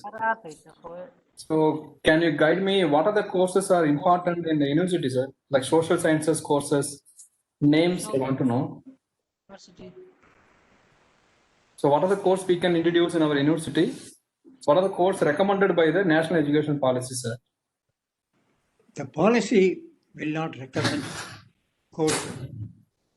That defeats the autonomy to institution. Policy will give a broad guideline accompanied by a national higher education curriculum framework. Based on that, universities and colleges will design the curriculum. Well, it depends upon the facilities. Somebody might say, I love sciences and economics. Somebody will use sciences, economics, history. Somebody might say sciences and the vocational stream. So it depends upon the relevance of the situation, depends upon the location of the college, university. I'll give an example of it. There is a group of people working with Dr. Anil Kakodkar, former atomic energy chairperson, the engineering colleges. The condition for students is all their college projects will be to seek innovations to solve a problem in 50-kilometer radius. It could be drainage, it could be malaria, it could be dengue, and so on. Now they did that. The communities are very happy. The students feel very happy that they have designed an innovation to solve a problem. So it all depends upon the kind of environment. What would you have in a district available. I think, Professor Sahu, I'll just get into that. Professor Sahu talked about technology use. I'll give you an example where I used technology very wrongly. 1975, I was asked by NCERT to write a script for a video program on malaria. I was a trained script writer, so I thought I knew script writing very well. And my design was I would take close-up of mosquitoes and show it to children how they sit, what are the characteristics of different mosquitoes and so on. At the end, I asked a question, what steps would you take to prevent malaria? I took this program to Delhi Public School in Delhi, worked very well.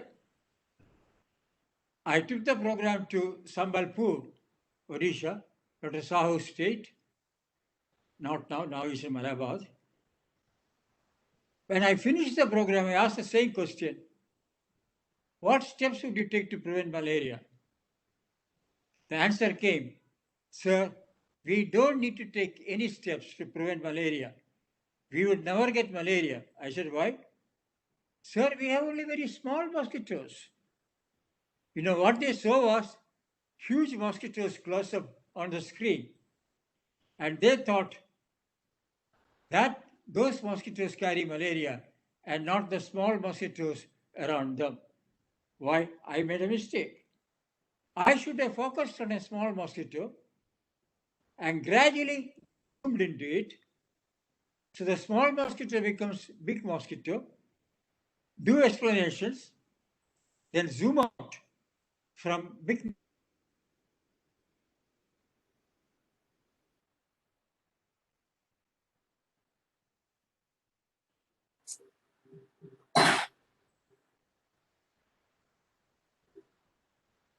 Sir?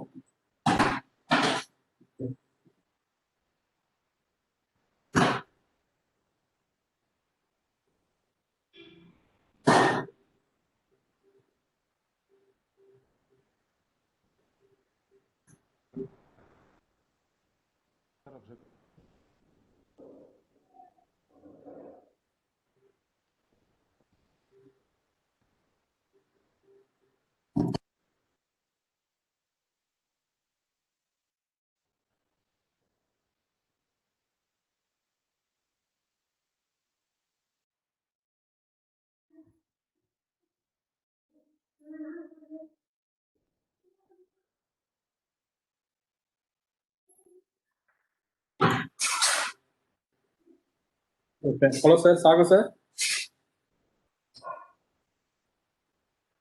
Hello. Sir, actually, I want a question I want from you, sir. So actually, I am from the engineering background university. We have a course like economics, sociology, psychology, history.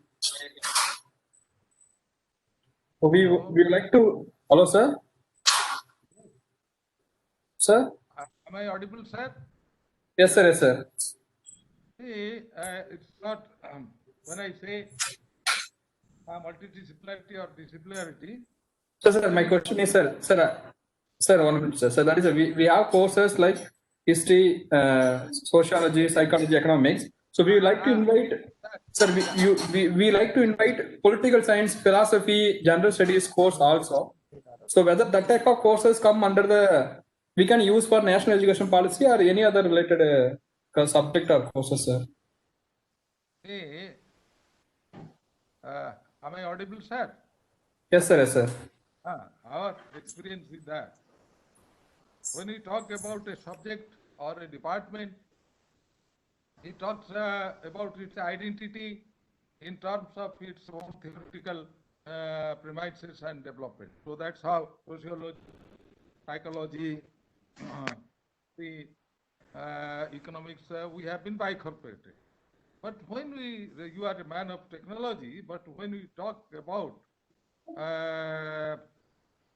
social movements, talk about sustainability, when we talk about ecosystems and its preservation, when we talk about life skills, when we talk about the health and hygiene and its relationship in the geographical areas and even the crimes.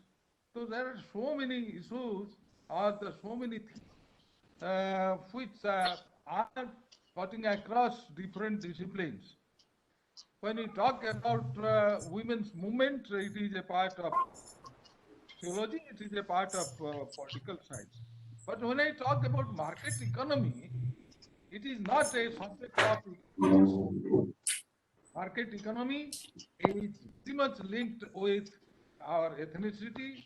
Market economy is very much related to our sociological fabrics and our institutional setup.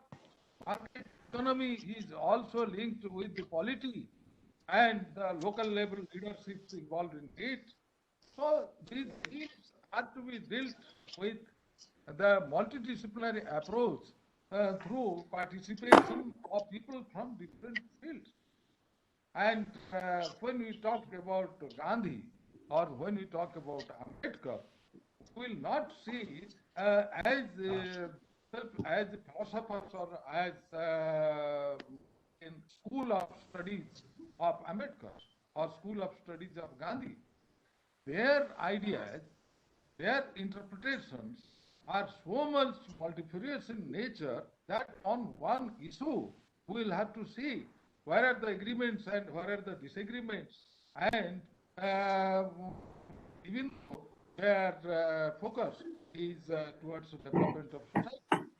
So, in case of engineering also, when we talk about engineering and its application, it will be of course applied in a particular geographical area, keeping in view their own expectations and problems.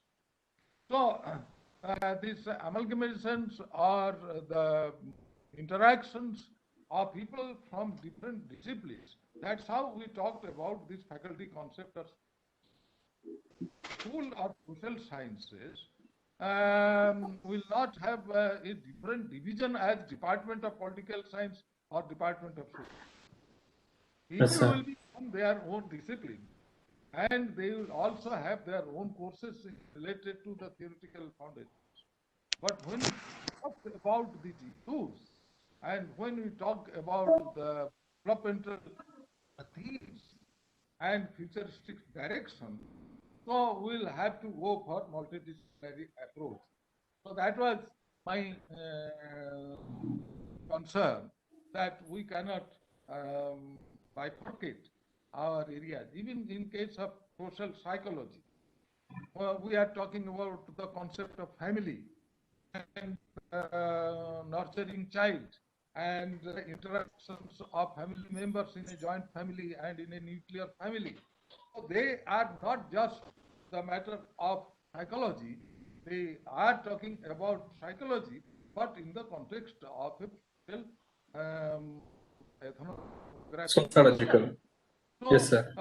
Even the language as a means of communication, and people who are migrant laborers and the relationship of parents with children in urban area, and when they migrate from different places, and what are their interaction styles children in comparison to the people who are inhabited in a particular locality, think that traditionally they are the thing of their particular place.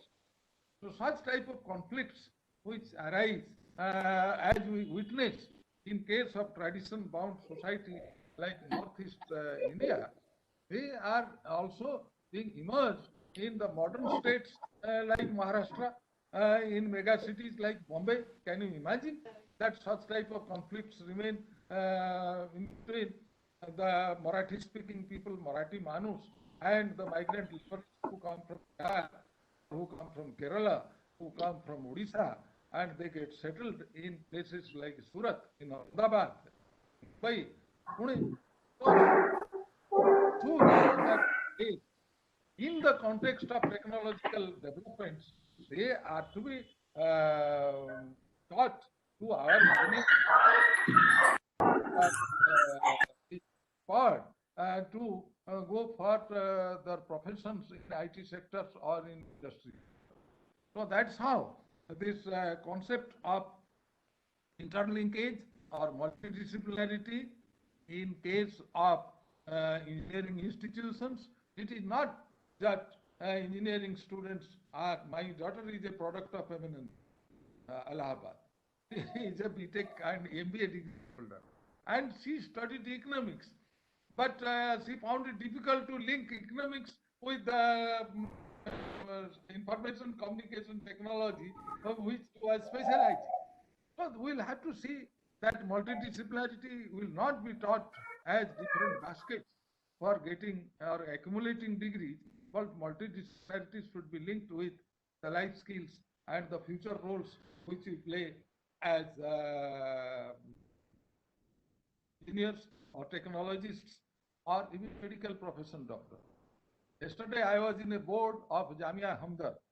I am not a student of even science, but as a person of social science, I am their board member of research ethics committee to see that even the medical research which has been conducted, they must be human in nature. So those human components, those ethics components will have to be a part of research in medical science. So in their projects, we sit there and to see from our angle, not from the research methodology point of view. So such type of approaches as have highlighted or focused national education policy must get place in your institution. I appreciate your concern for such multidisciplinarity, and I am hopeful that you get a proper platform. The engineers being sensitive to terms. And thank you. Thank you. Thank you, sir. Thanks a lot.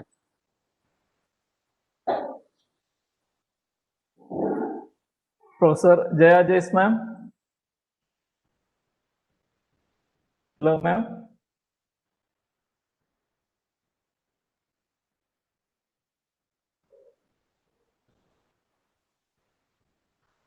Professor Jaya Jace, ma'am. Hello, Professor Tulasidaran, sir.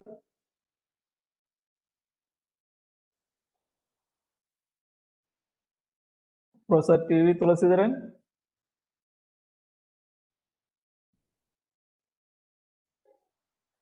Hello, Dr. Sajina Jalil, ma'am. Please, Shall we- Ismail, please check whether any questions in the chat box. I think we attended almost all questions. I think then we can move on to the last session. Okay. Okay, ladies and gentlemen, we are at the end of second day of the week-long national webinar on National Education Policy 2020, organized by School of Pedagogical Science, Mahatma Gandhi University, Kerala. Now we are moving to the vote of thanks session. Myself, Dr. Ismail Tamarasheri, Assistant Professor, School of Pedagogical Science, Mahatma Gandhi University. Honorable Vice Chancellor of Mahatma Gandhi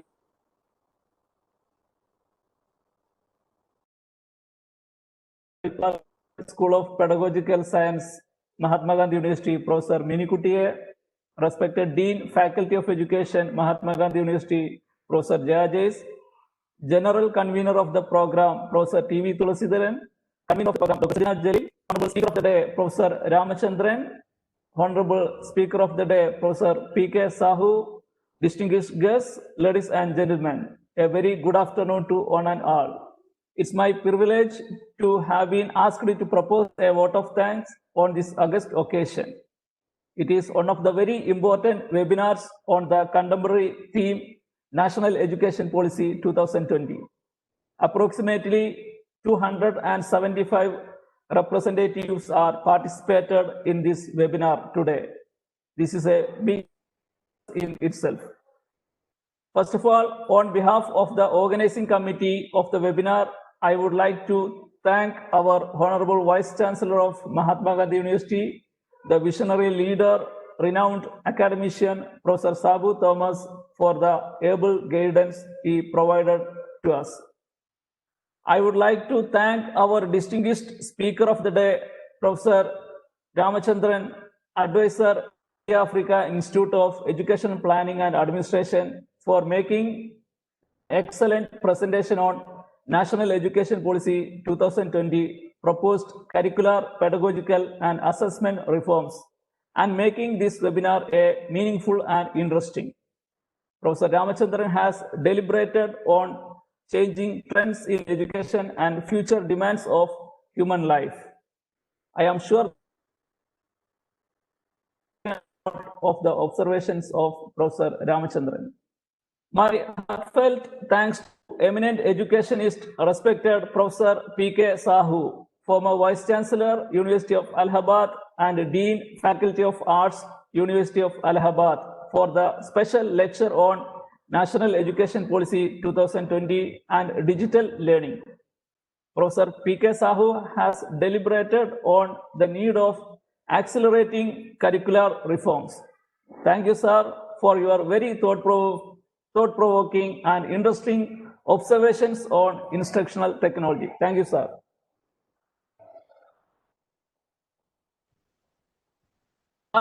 Thanks to eminent educationist Professor M.A. Sudhir, sir has joined with us today. He will be interacting with all on coming sessions. I must mention our deep sense of appreciation for the chairperson of the session, Professor Jaya Jace, Madam, Dean, Faculty of Education, Mahatma Gandhi University, for successfully chairing the session. Madam, your active contribution in this session is successful in making a fruitful discussion on National Education Policy 2020. I take this opportunity to extend my sincere thanks to respected Head of the Department, School of Pedagogical Sciences, Dr. Minikuti A, for rendering her valuable support. Ladies and gentlemen, an event like this cannot happen overnight, and it needs meticulous planning and execution and an eye for detail. I cannot thank everyone enough for their involvement they have shown and the willingness they have expressed to take on the completion of the work beyond their comfort zone. So I thank General Convener of the webinar, Professor T.V. Tulasidaran, and Convener of the webinar, Dr. Sajana Jalil, Madam, for taking the initiative for organizing such a wonderful webinar. I thank the coordinators, Dr. Muhammad Kevi and Dr. Shibuji Neto, for meticulously hosting the webinar. I thank the organizing committee member, Professor Asha Jevi, for the valuable support. I thank rapporteur of the webinar, Ms. Anu Cletus, for the meticulous documentation of the webinar. I would like to take this opportunity to Public Relations Office and Content Management section of Mahatma Gandhi University for the perfect media support they have extended to all of us for the successful conduct of the webinar. I would like to take this opportunity to place on record our hearty thanks to Mr. Sadish Kumar, section officer, and other supporting staff, research scholars, students at the School of Pedagogical Science, Mahatma Gandhi University, for the support they are extended for the conduct of the webinar. And gentlemen, once again, I may like to express our honest thanks to various participants from across the world who graced us with their thought-provoking remarks and ideas and their dignified digital presence. We thank you for being with us today in this webinar. Thank you all. Thank you very much. We will meet again tomorrow morning, 10:15 a.m. Till then, goodbye. Take care.